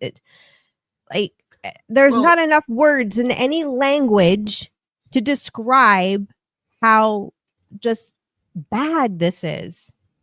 Here, let me tell you the way that they could have done it and probably been really saved a lot of face real quick, because everybody knows Rock and Roller Coaster has to change, and that's part of this, right? The Muppets are going to go take over Rock and Roller Coaster. Here's how to announce that. Here's how to announce that. How to announce the whole thing would be, we knew that Rock and Roller Coaster's current theme was aging. And we also know that people have a love in their hearts for Jim Henson, but also want to see this Monstropolis ride, right? So what we're going to do is we are now announcing the movement of Muppets Courtyard back to the Rock and Roller Coaster area. The Rock and Roller Coaster will be rethemed with the Muppets and all the things that they announced. And the Muppet Vision 3D will now be relocated to behind Rock and Roller Coaster in the area where we're temporarily having a villain show, but then it's going to be the Muppets 3D, and the whole Muppets Courtyard will be back there. By the way, they have plenty of space for it back there. If you've ever been back there, you'll know. And then after they announce, we are preserving everything that Jim Henson did. We're preserving his legacy. We want to honor that. We love him. And we're able to move that whole area back to here. And then we're going to change what is currently the Muppet area to Monstropolis. They announce it that way. They save a lot of face. I think like that. No, they don't. And I think they have no wit, no brains. Again, this is a reactive move to what's going on with Epic Universe, because when it was in the ether, it's like, nah, it's not really going to be a threat to us or anything like that. And yes, that service log, yes, when they released that art and I saw it right along with Neon, I said that's exactly where they're going to drop it at. They're going to drop it in, they're going to drop it where Muppets is right now. And folks were like, no, they're going to put an animation courtyard. I'm like, no, animation courtyard, they're not. The new Little Mermaid show is going to go there. So how can you have that weird I was transition wondering about from that Little too. Mermaid, right, to Monsters Incorporated? And it's like, let's look at the Starring a current man as Ariel, backstory. by the way, Yeah. possibly. Yes, female or That was female one thing I identical. couldn't. That was one thing I couldn't shake in my head was, well, what about Ariel? Like, I understand it'd be a good location, but Ariel's just, that's kind of it's just there. It's not going to like thematically fit. But I just kind of shrugged it off and dismissed it. Like, okay, well, I don't know. Maybe it is going there and they got something figured out in denial, because I didn't want to see Muppets go away. No, I mean, I didn't either, and people were kind of like, well, no, they're going to put an animation courtyard. They're going to preserve, the Muppets, and even Marvin, Marvin the Movie Monster. Of course, he also runs that Park Place, which he wrote a scathing article, which I'm going to bring up in a little bit, because he works with puppets. He is a puppet. Dude went scorched earth. But what I said was, the reason I think that the Muppets is going to be replaced, one, Disney doesn't know what to do with the Muppets and they keep screwing up. And number two, look at their track record of destroying attractions. What happened with Pirates of the Caribbean? What happened with the Jungle Cruise? What happened with Splash Mountain? What makes you think that the Muppets are sacred? Yeah. They're not to this company because they don't respect, I'm not going to say lore, but yeah, it is. They don't respect the theme park lore, because with them, and I remember this too, when Jim Henson died, man, it was like this was the last thing that he worked on. And it just captures the whole spirit of what his legacy was with those Muppets characters and how they relate to people and what makes them so funny, no matter how old you are. The man was truly a genius. And forget that stupid documentary they did on Disney Plus. I didn't even finish watching it. It was just awful. But they're destroying, that's a part of a legacy of the studios, is having Muppet Vision, there But in 3D. They've destroyed so much of the studios. I mean, everything that every time I go in there and I look at Toy Story Land and I look at Galaxy's Edge and I think there's space. Look at the freaking parking lot. You ever take the Skyliner over the parking lot and look how empty it is on the busiest day and how big that darn thing is? That parking lot is huge. And I'm like, you can actually see from the Skyliner the footprint of Galaxy's Edge and Toy Story Land and how you could have easily moved those out into where the parking lot is now and preserved everything that was there before. I mean, that backlot tour was phenomenal with the Disaster Canyon and Lights, Motors, Action. You couldn't beat that show, and it was Lights, Motors, Action never got boring, and the audience was full every single time that I went. Even on the slowest days in Hollywood Studios, Lights, Motors, Action was filled up.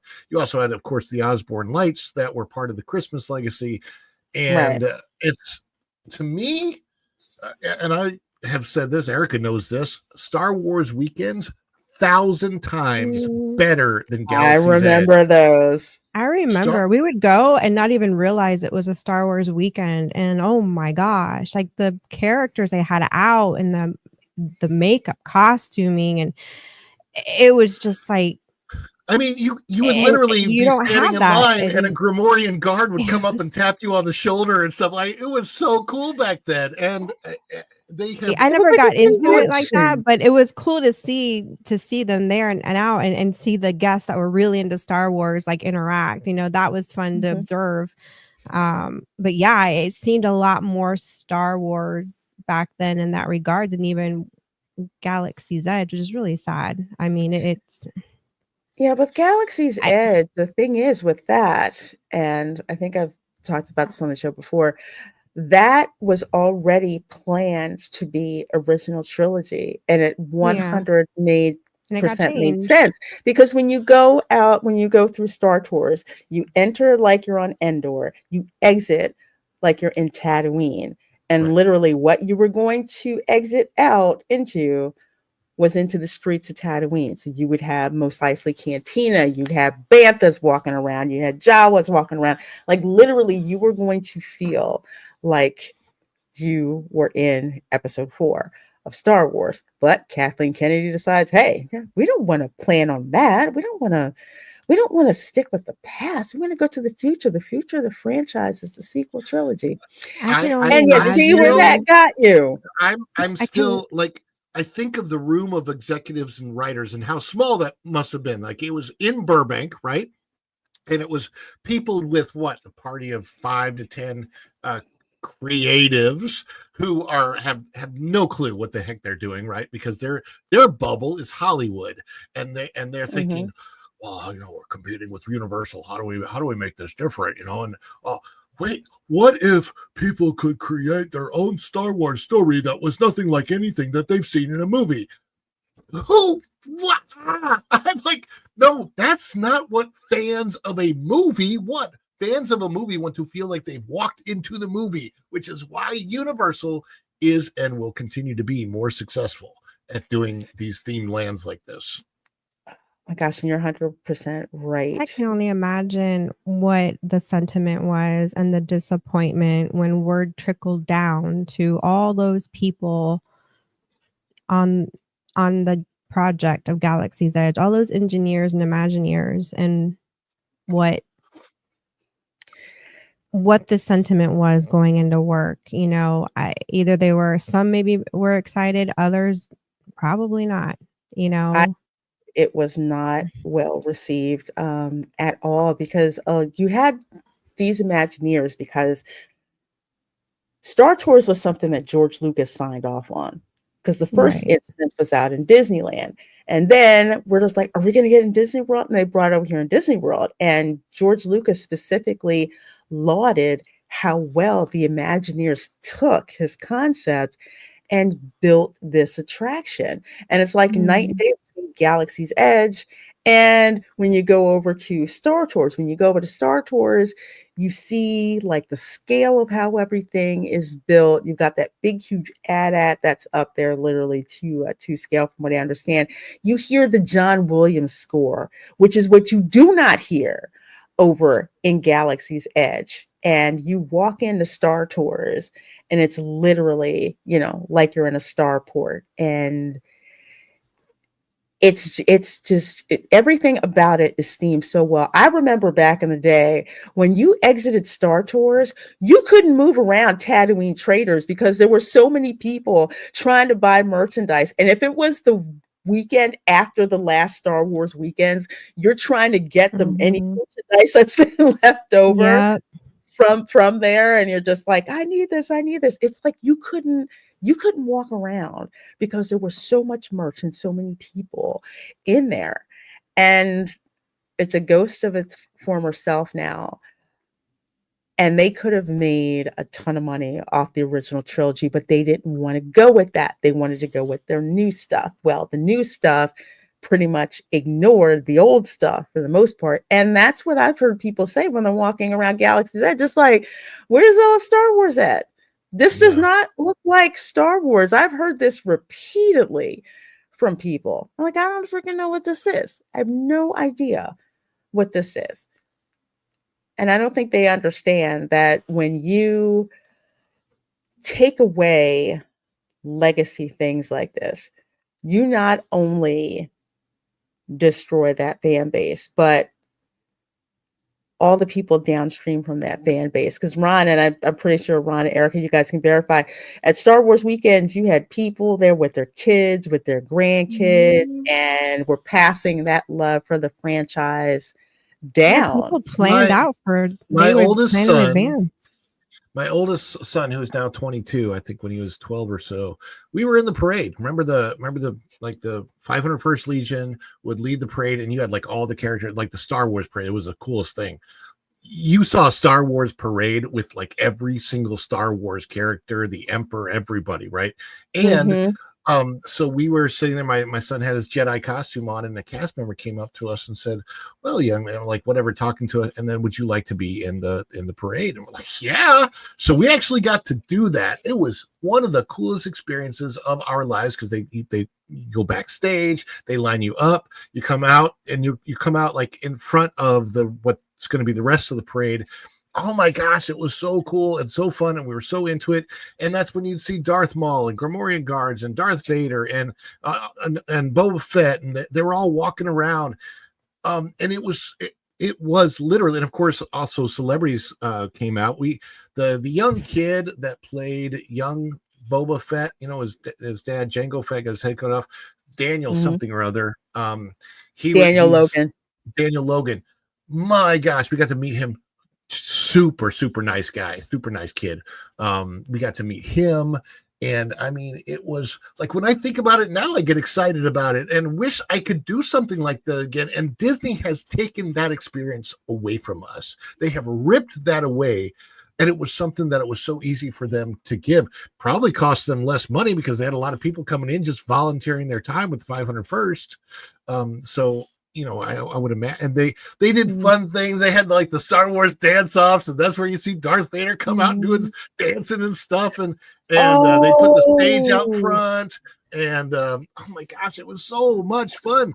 And you go into Galaxy's Edge isn't fun like that. That's what's so weird about it. Like, no, I think that Disney is not thinking of the end result of the emotional impact and that an experience can have on a guest.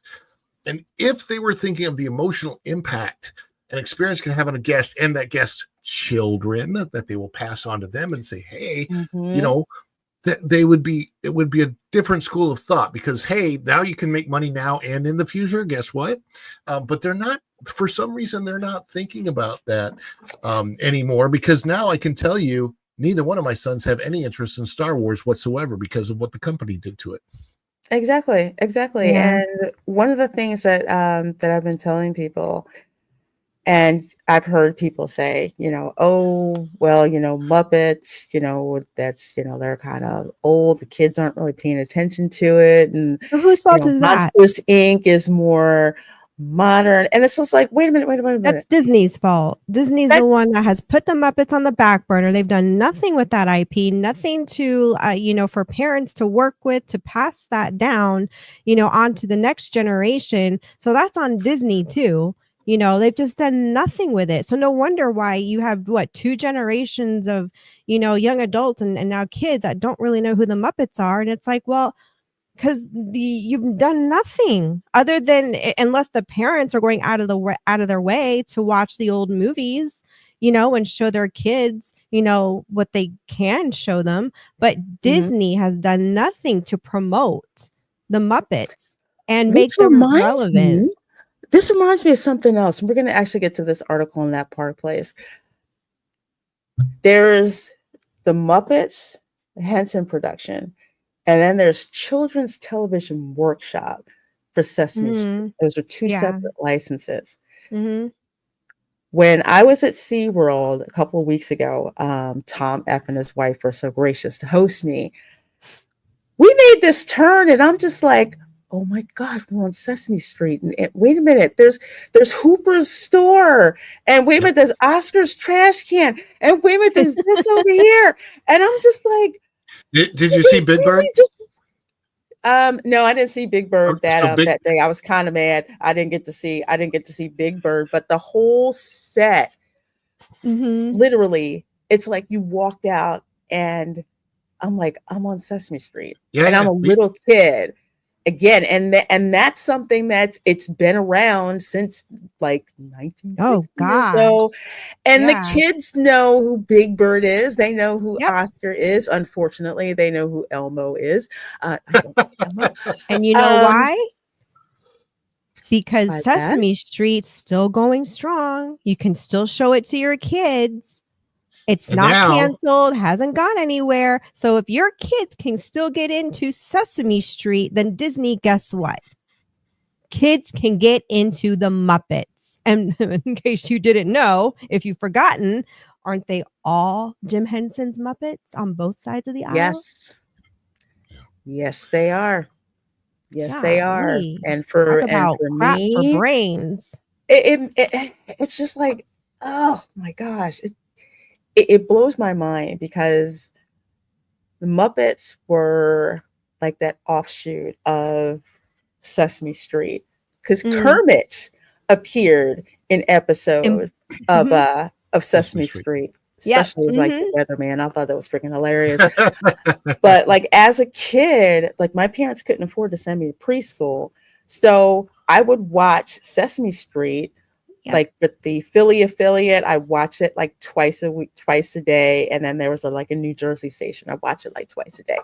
And so many kids learned how to read, learned how to learn life skills, you know, even music appreciation. You bring out Don music, you know. stuff like that, letters, numbers, all that. I mean, all that stuff that kids would learn. And still now the little kids, they know who they are. There's plenty of toys that, you know, Sesame Street gets a crap ton of money from that they license, and those toys still freaking sell. So you mean to tell me, Disney, that no, it's not that the Muppets are outdated. Are outdated. If you decide, oh, we're going to go with Monsters Inc. Well, I do not see the laugh floor as a popular attraction. There's no way. Yeah. It's hardly ever felt well. I think the Muppets are a lot funnier than the puns that, I mean, just, oh my gosh, whoever came up with the scripts and the lines that came out of these little Muppets, it's just, I wish I had that kind of wit, you know? Rizzo as Mickey Mouse. Oh God! When he comes out there, and they pranked Sam the Eagle, and he's like, "No, really?" It's like, "Oh, we have a special guest." It's like, I just want to introduce the only Mickey Mouse, and Rizzo comes out there. I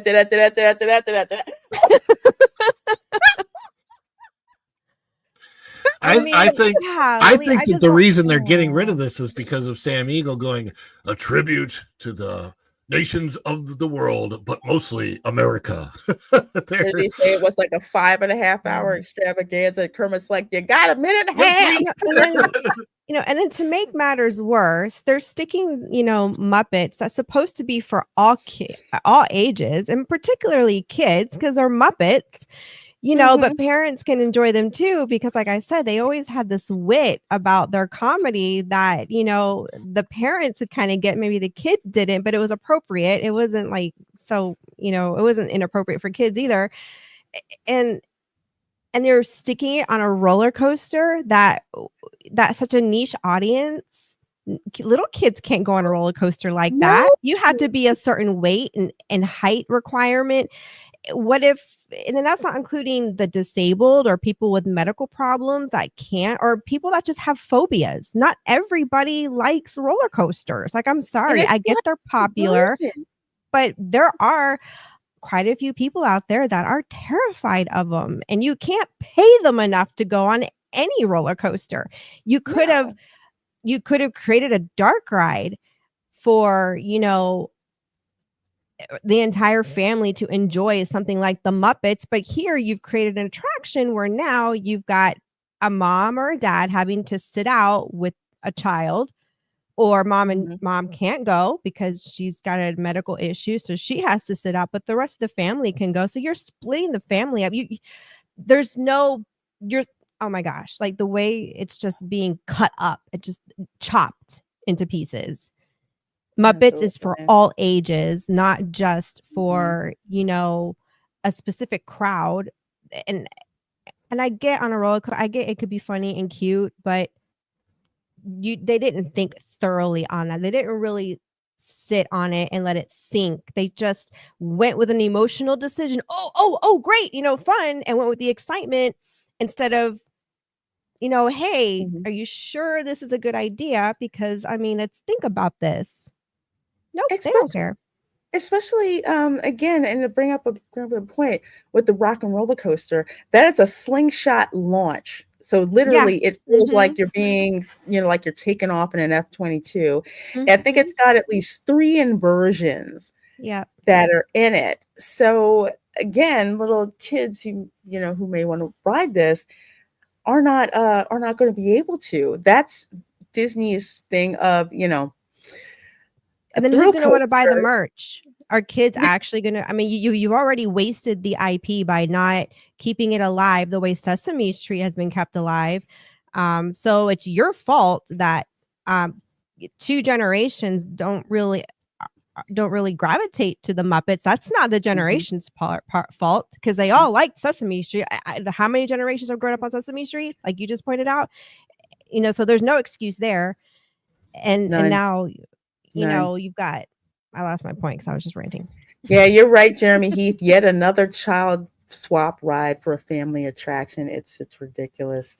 And That was Bert the merch. Oswald, good seeing you. Good seeing you. Says Monsters Inc. is fairly popular. Yeah, definitely more than Princess and the Frog. I would agree with that. But this land retheme will be a cheap waste. They're only getting rid of Muppet Vision so they can reuse the buildings for this land. Cheap, lazy, lame. Yes. Yeah, And I think, exactly. again, it's because Epic Universe is coming up with all this stuff. So it's like, hey, remember that door coaster thing we said we were going to have? Maybe it's 15 time years we ago. put that into action. Nothing innovative about it whatsoever. And you have Epic Universe, which, again, remember what they talked about. They said when they started their ideas and everything for this park, they were hitting the limits of existing technology. Yep.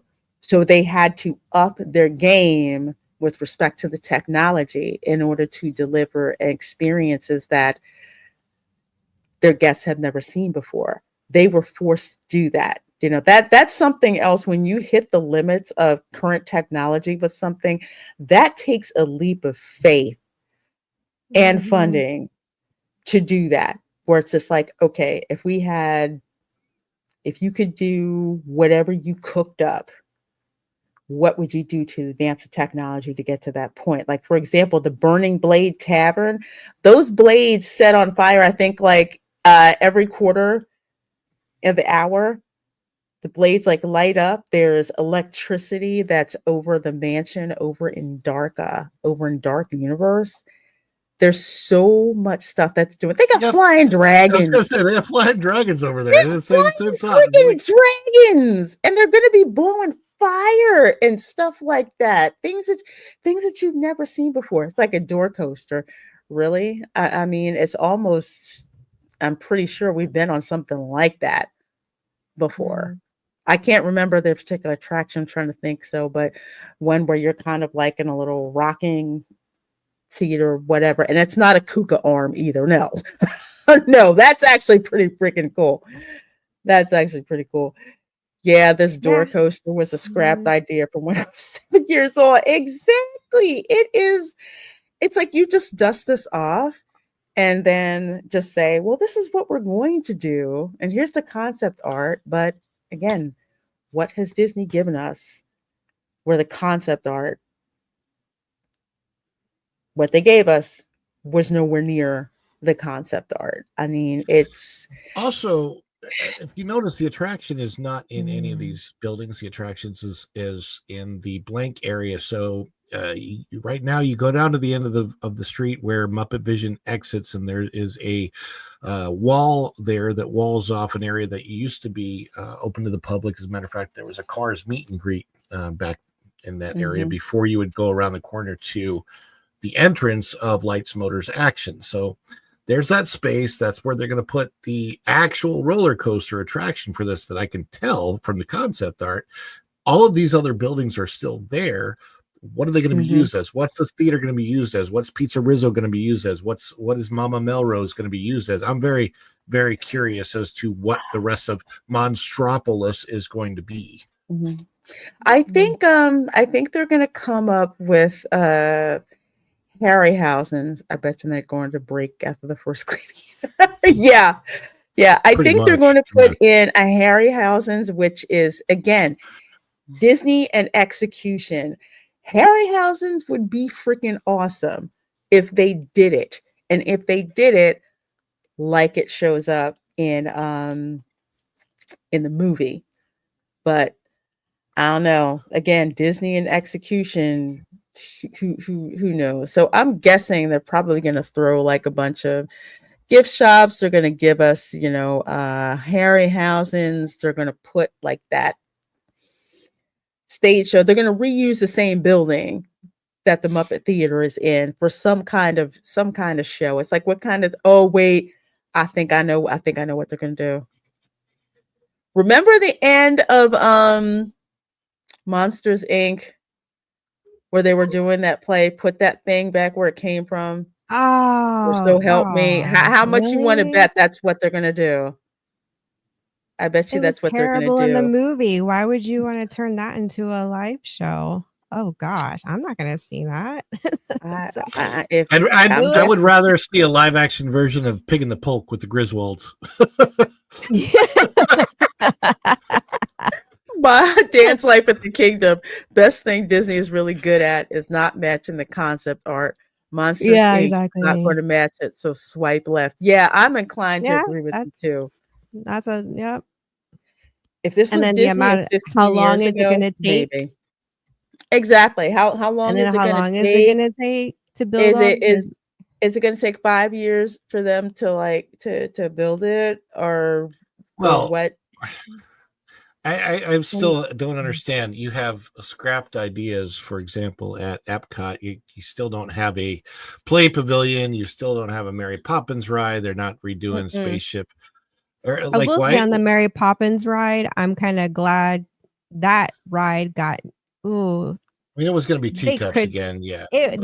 No, a flat ride in a theme park. I don't care if it is indoors. No, you are a theme park. You're the one that's supposed to set the standard in the industry, and you're going to put a flat ride in there and it's Mary Poppins. Oh my gosh, do not get me started. That is like blasphemy, in my opinion. That's worse than.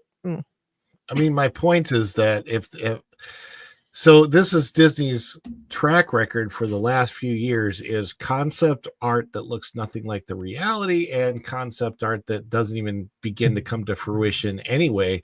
And we might be very lucky on some of these things that the concept art doesn't actually come to fruition. And I hope that happens with Rivers of America. Yeah, I think with Rivers of America that is not coming anytime soon. That's an environmental issue. It was man-made. Yeah, I hope so. I mean, it's man-made, but there's lots of fish and birds and other wildlife, and a black bear.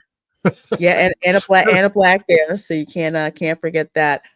Last thing I want to show you guys, and again, Marvin from that Park Place went to Mickey's Very Merry Christmas party. I told him my condolences. I was going to be over at Universal this day. But this is what they played last night at the stage show. And here's this tweet that says, "How dare you?" And listen to this. You know exactly what it is. The season of the heart, a special time of caring, the ways of love and free. Do you know what that is from? From the Muppets. Christmas Carol. Muppet Christmas Carol. They didn't even have the Muppets performing that. And it sounds terrible. I'm sorry. It sounds better when the Muppets are singing it. It's their song. That's their dancing number. Their song. And that song in Muppets Christmas Carol, it's, oh my gosh, it hits you right here. At this point, you have to question if Disney's just doing this on purpose and just being passive aggressive and just being absolute bullies about it. If there ever could be a middle finger, there it is. Totally.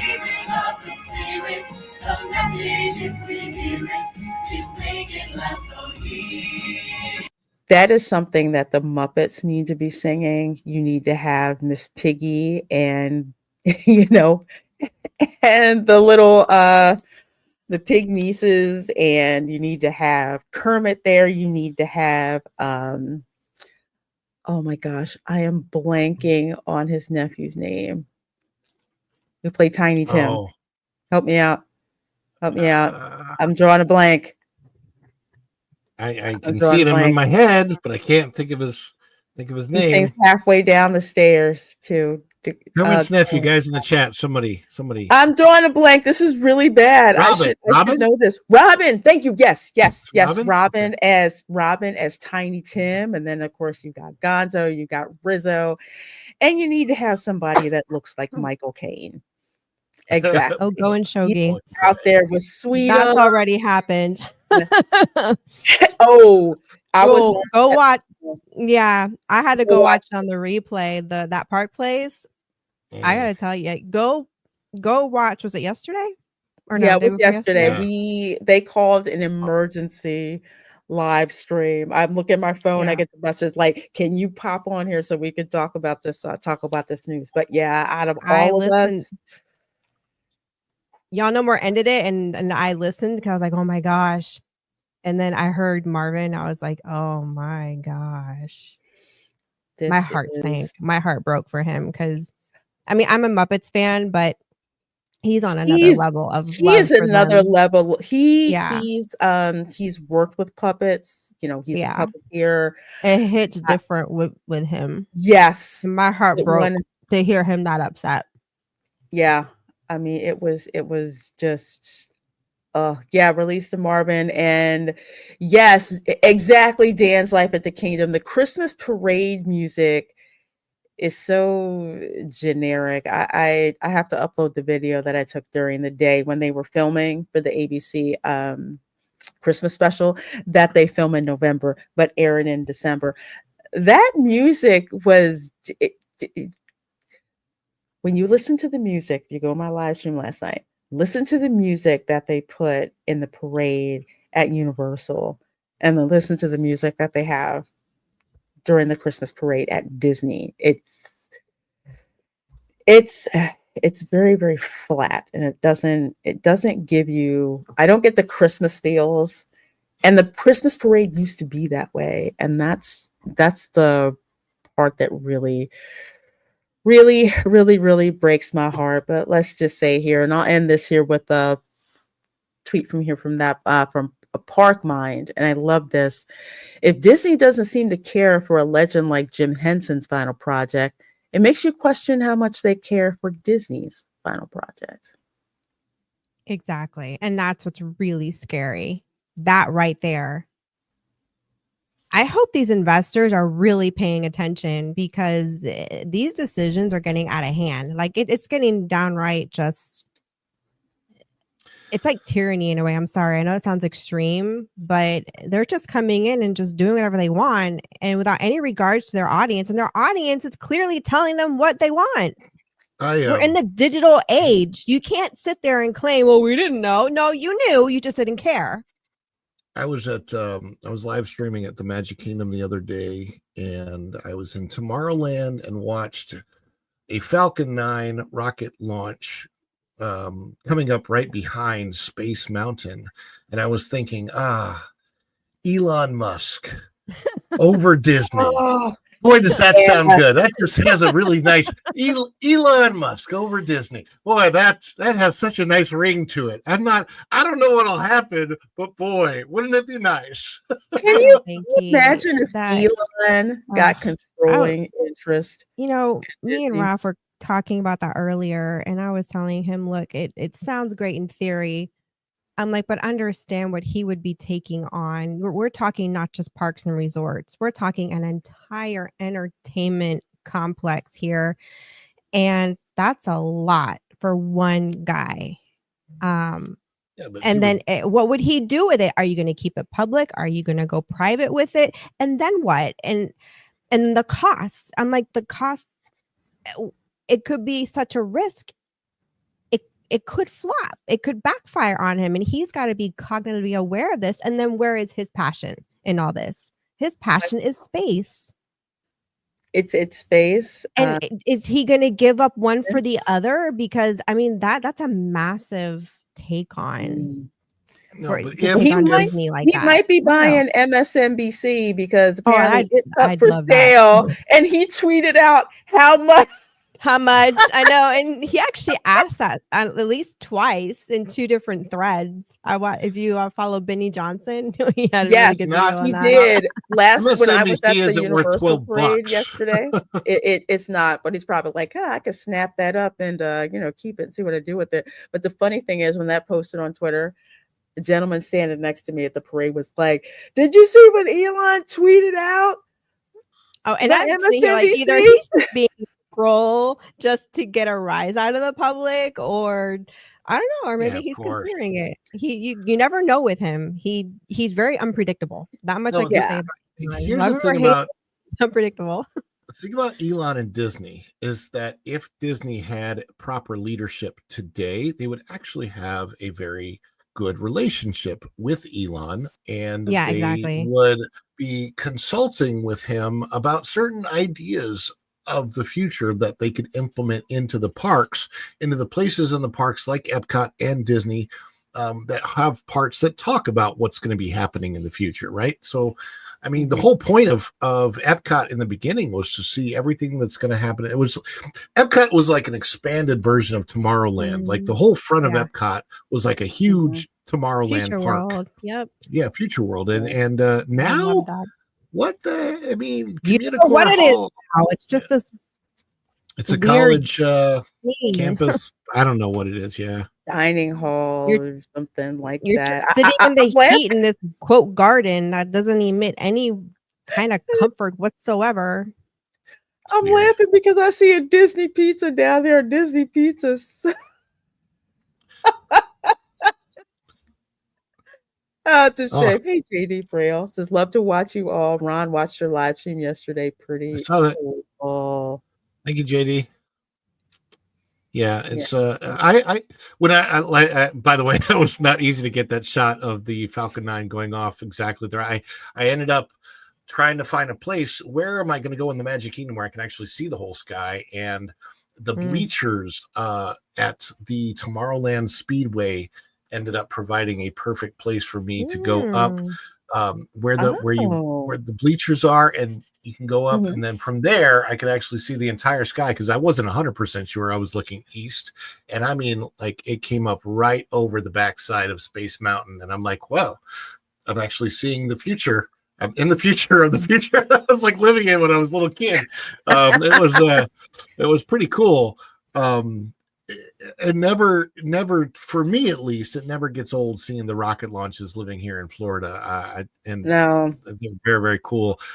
I don't know. Did you ever get to see a space shuttle launch? Not Lorena? in person. many. Like, I mean, I've seen him from from a distance. Like you could see him from Suffner.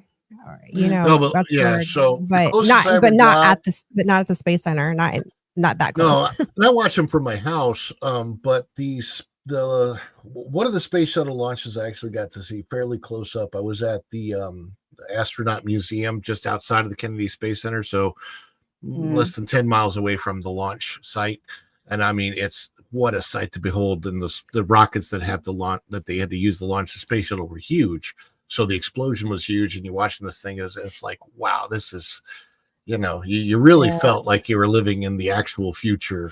In the present, it was such a cool thing. And now to see Elon catch that big rocket and those clamps that came in, and that's awesome. I don't think people understand. And I'll wrap this up. When I was a grad student, I actually did a research assistantship at the Kennedy Space Center.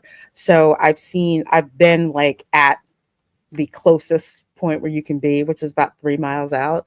So every time that the shuttle went off, soon as it like cleared the atmosphere, you hear like all of everybody's car alarms going off because of all that power from like the rockets taking off. It was so amazing to see that. And then when I found out, that they're basically mothballing the space shuttle project, I'm like, are you kidding? Do you know how many people, and just like me and lots of other kids who were like, you know what, I want to go to NASA to actually do this. I want to study science and, engineering and all that so I could work at NASA. And when they did that, it was so demoralizing. Elon brings in SpaceX, and he's able to do what NASA wasn't able to do. The government basically gutted NASA from being a science and technology R&D center for the most part, because it was like all this stuff that you discover, during the shuttle program. Then you have all these externalities like cell phones, Velcro,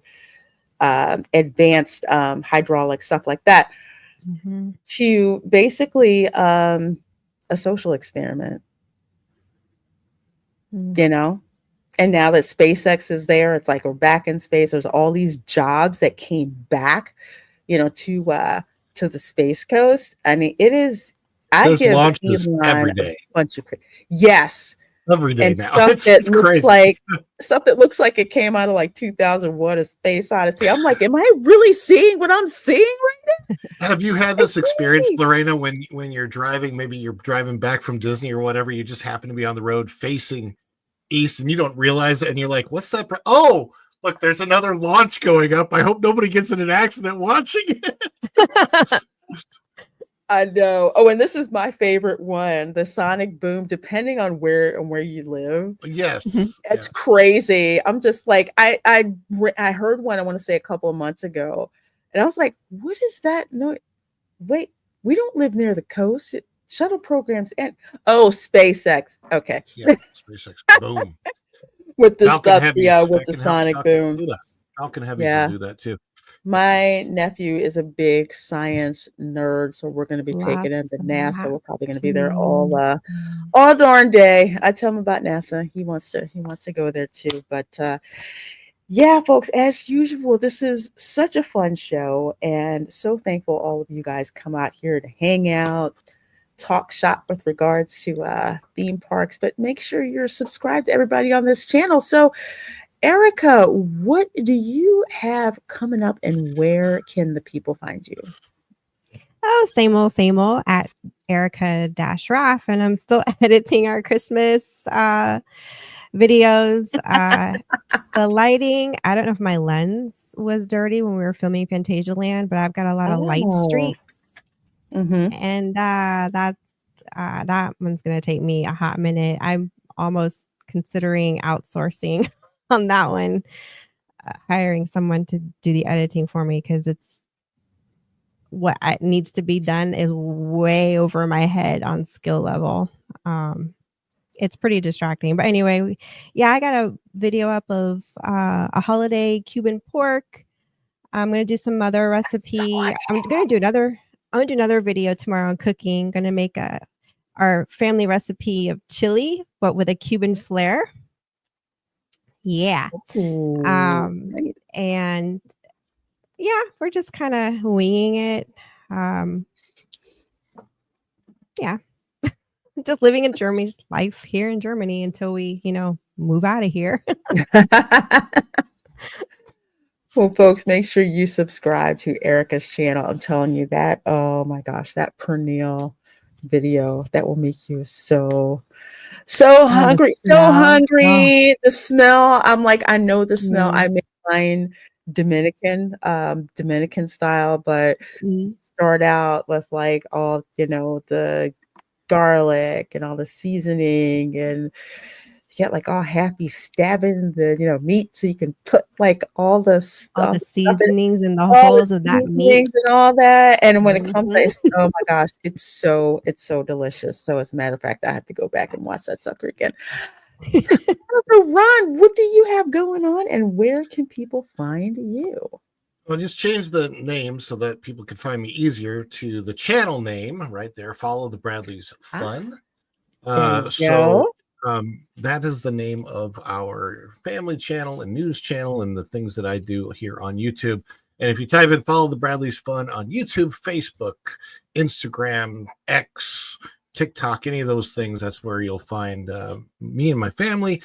The Daily Dish is a show that I do Monday through Friday at 9:30 a.m. every day. We're talking about pop culture and parks, and primarily parks, but parks news, my takes on the things that are happening, whether it's Disney, Universal, SeaWorld, could be other things. I almost started to cover that ride at Knott's Berry Farm that they had to get. I think it was there where they had to get people off that they were. Oh, because they got stuck. Yeah. So there's that. Yeah. Saw that. But other parks, Dollywood, and we'll cover all that other stuff going on elsewhere, and a lot of news type videos will be coming up on the channel. I have one that I did on the cake bake shop, and I'll be doing a lot more of that type of style of video that are right in line with what you see on that Park Place, WDW Pro, all those other shows, and obviously I'm here with Lorena, here with Erica. I'll be on that Park Place, T3PO, WDW Pro, guessing on those. And also, I would like people to check out on the channel some really cool Christmas stuff that I have from last year. So a lot of good, like SeaWorld Christmas, Disney Christmas, all that kind of stuff. If you go back in my channel library, you'll see some really good videos from last year. And there might be a video coming up if we decide. I haven't made the final decision about Thanksgiving, but there's a place here in Orlando that does Thanksgiving. If you're eating outside of the house, they do it better than any other place that I've ever been, and it's not particularly expensive. I believe it's Is it $38 per person? Full buffet, all you can eat. Children 12 and under are half that price, $19 per kid, and it's by SeaWorld, just north of SeaWorld at the DoubleTree Orlando, that is just north of SeaWorld. There's a restaurant there called Laguna, and I am telling you, they have all the meats. They have turkey, they have ham. They don't, but they have turkey, ham. They have roast beef, they have fish, they have chicken, they have all. They're like Arby's. We have the meats. But they also have the most amazing Thanksgiving spread every year. And I found them in the year 2020 when nothing else was going on. They were open, and I was like, okay, this is incredible. And we ate there 3 years in a row. We didn't eat there last year, but we might eat there again this year. And so if we do, we'll film all of that and put that up on the channel, because I tell you what, it's got to be Orlando's best kept Thanksgiving secret. The food is way better than, it's and do they have this buffet all year round? No, this is only on Thanksgiving. This is a Thanksgiving Day only special. And it's incredible. And they also give you, if you book ahead, they usually give you 15% off, and you can just use that for, at least I would say a portion like that, plus some for your tip. So you kind of know ahead of time what you're going to pay for the whole thing with your gratuity and everything. So it's very nice. Obviously that comes with, your choice of soda beverage or whatever, but you can also, for an upcharge, you can get wine or other drinks along with that. So we did that this year. Fabulous. When I went home, we did a Thanksgiving Christmas feast, because we knew we weren't going to be around family, so we just did it. We did it in the spring for 2024. There you go. So I know here, first of all, make sure you're subscribed to Ron. I've got his link in the description box of the video. As for myself, let's see. Oh, of course, tonight, 8 p.m. Eastern, watch party for one of my favorite Thanksgiving films, and that will be Planes, Trains, and Automobiles. That is one of we're gonna be watching that one tonight at 8. Where's your other hand? Between two pillows? Those are pillows. Best line ever in a movie. I love that movie. It is so crazy. So we're going to be watching that tonight at 8. And then, of course, Sunday, 8 p.m., the Welcome to Florida show. We've got Florida Bingo, because we have too many stories that have piled up. So we have a bingo show. And yes, of course, there will be a Florida-related prize for that show. So please do check that out. Thanksgiving week, I know I do have my stream on Monday. Not quite sure about Thursday. I'm trying to decide if I'm going to keep my Beaches and Cream reservation or not. I do love it. I should probably check it out before they homogenize that darn restaurant, which is kind of... Here's the thing. There's certain restaurants at Walt Disney World I don't like talking about, because they're like little refuges of what the Disney difference is. Like, for example, if you're going for Thanksgiving dinner over at the Whispering Canyon Cafe, it's amazing. it's between the Little- atmosphere, between the cast members that are there, between how much fun goes on there. It's just, it's like a fun experience, you know, like you would think you would go and everything. And that's kind of like how it is at Beaches and Cream when they haul out the kitchen sink. Use a whole can of whipped cream, a whole can. It's so cheesy and it's fun. And it's beautiful how it looks like. It looks different. It doesn't look like a Hilton restaurant or something, you know, like that. And I went last year. I think I vlogged it last year. But also at those deluxe resorts, they kind of like to send out the characters as well. So I'm still trying to decide if we want to go or not. I kind of do, but we're gonna see. Kind of play that. We're cooking because we Yeah. have to. I don't want schnitzel for Thanksgiving. Sorry. Oh, I don't blame you. And I don't want to travel. It's just too cold. So I'm like, no, even though it's just the three of us, we're When going you to do cook. Thanksgiving in Germany, who carves the bratwurst? No one. Hey, Jacqueline, this is Florida Bingo. Hooray. Yes. We will be having Florida Bingo. That is going to be a Get there blast. early. Get the good cards. Yes. Yes. Chances are we'll forget something because every time we find out some new category that came up in the story that we should have put down, and we totally forgot. All right. Well, folks, please do make sure you're subscribed to my amazing panelists. We will see you next Saturday, of course. Braylon Lee is going to be a guest on Resort Recon Live. Of course, Tuesday for the Spice Lounge. Man, Hollywood gives us too much stuff to talk about. So we're going to be talking It's going to be great. Wonderful. It's so juicy and delicious. So you guys take care. We will see you next time. Thank you so much for watching. Bye. Bye.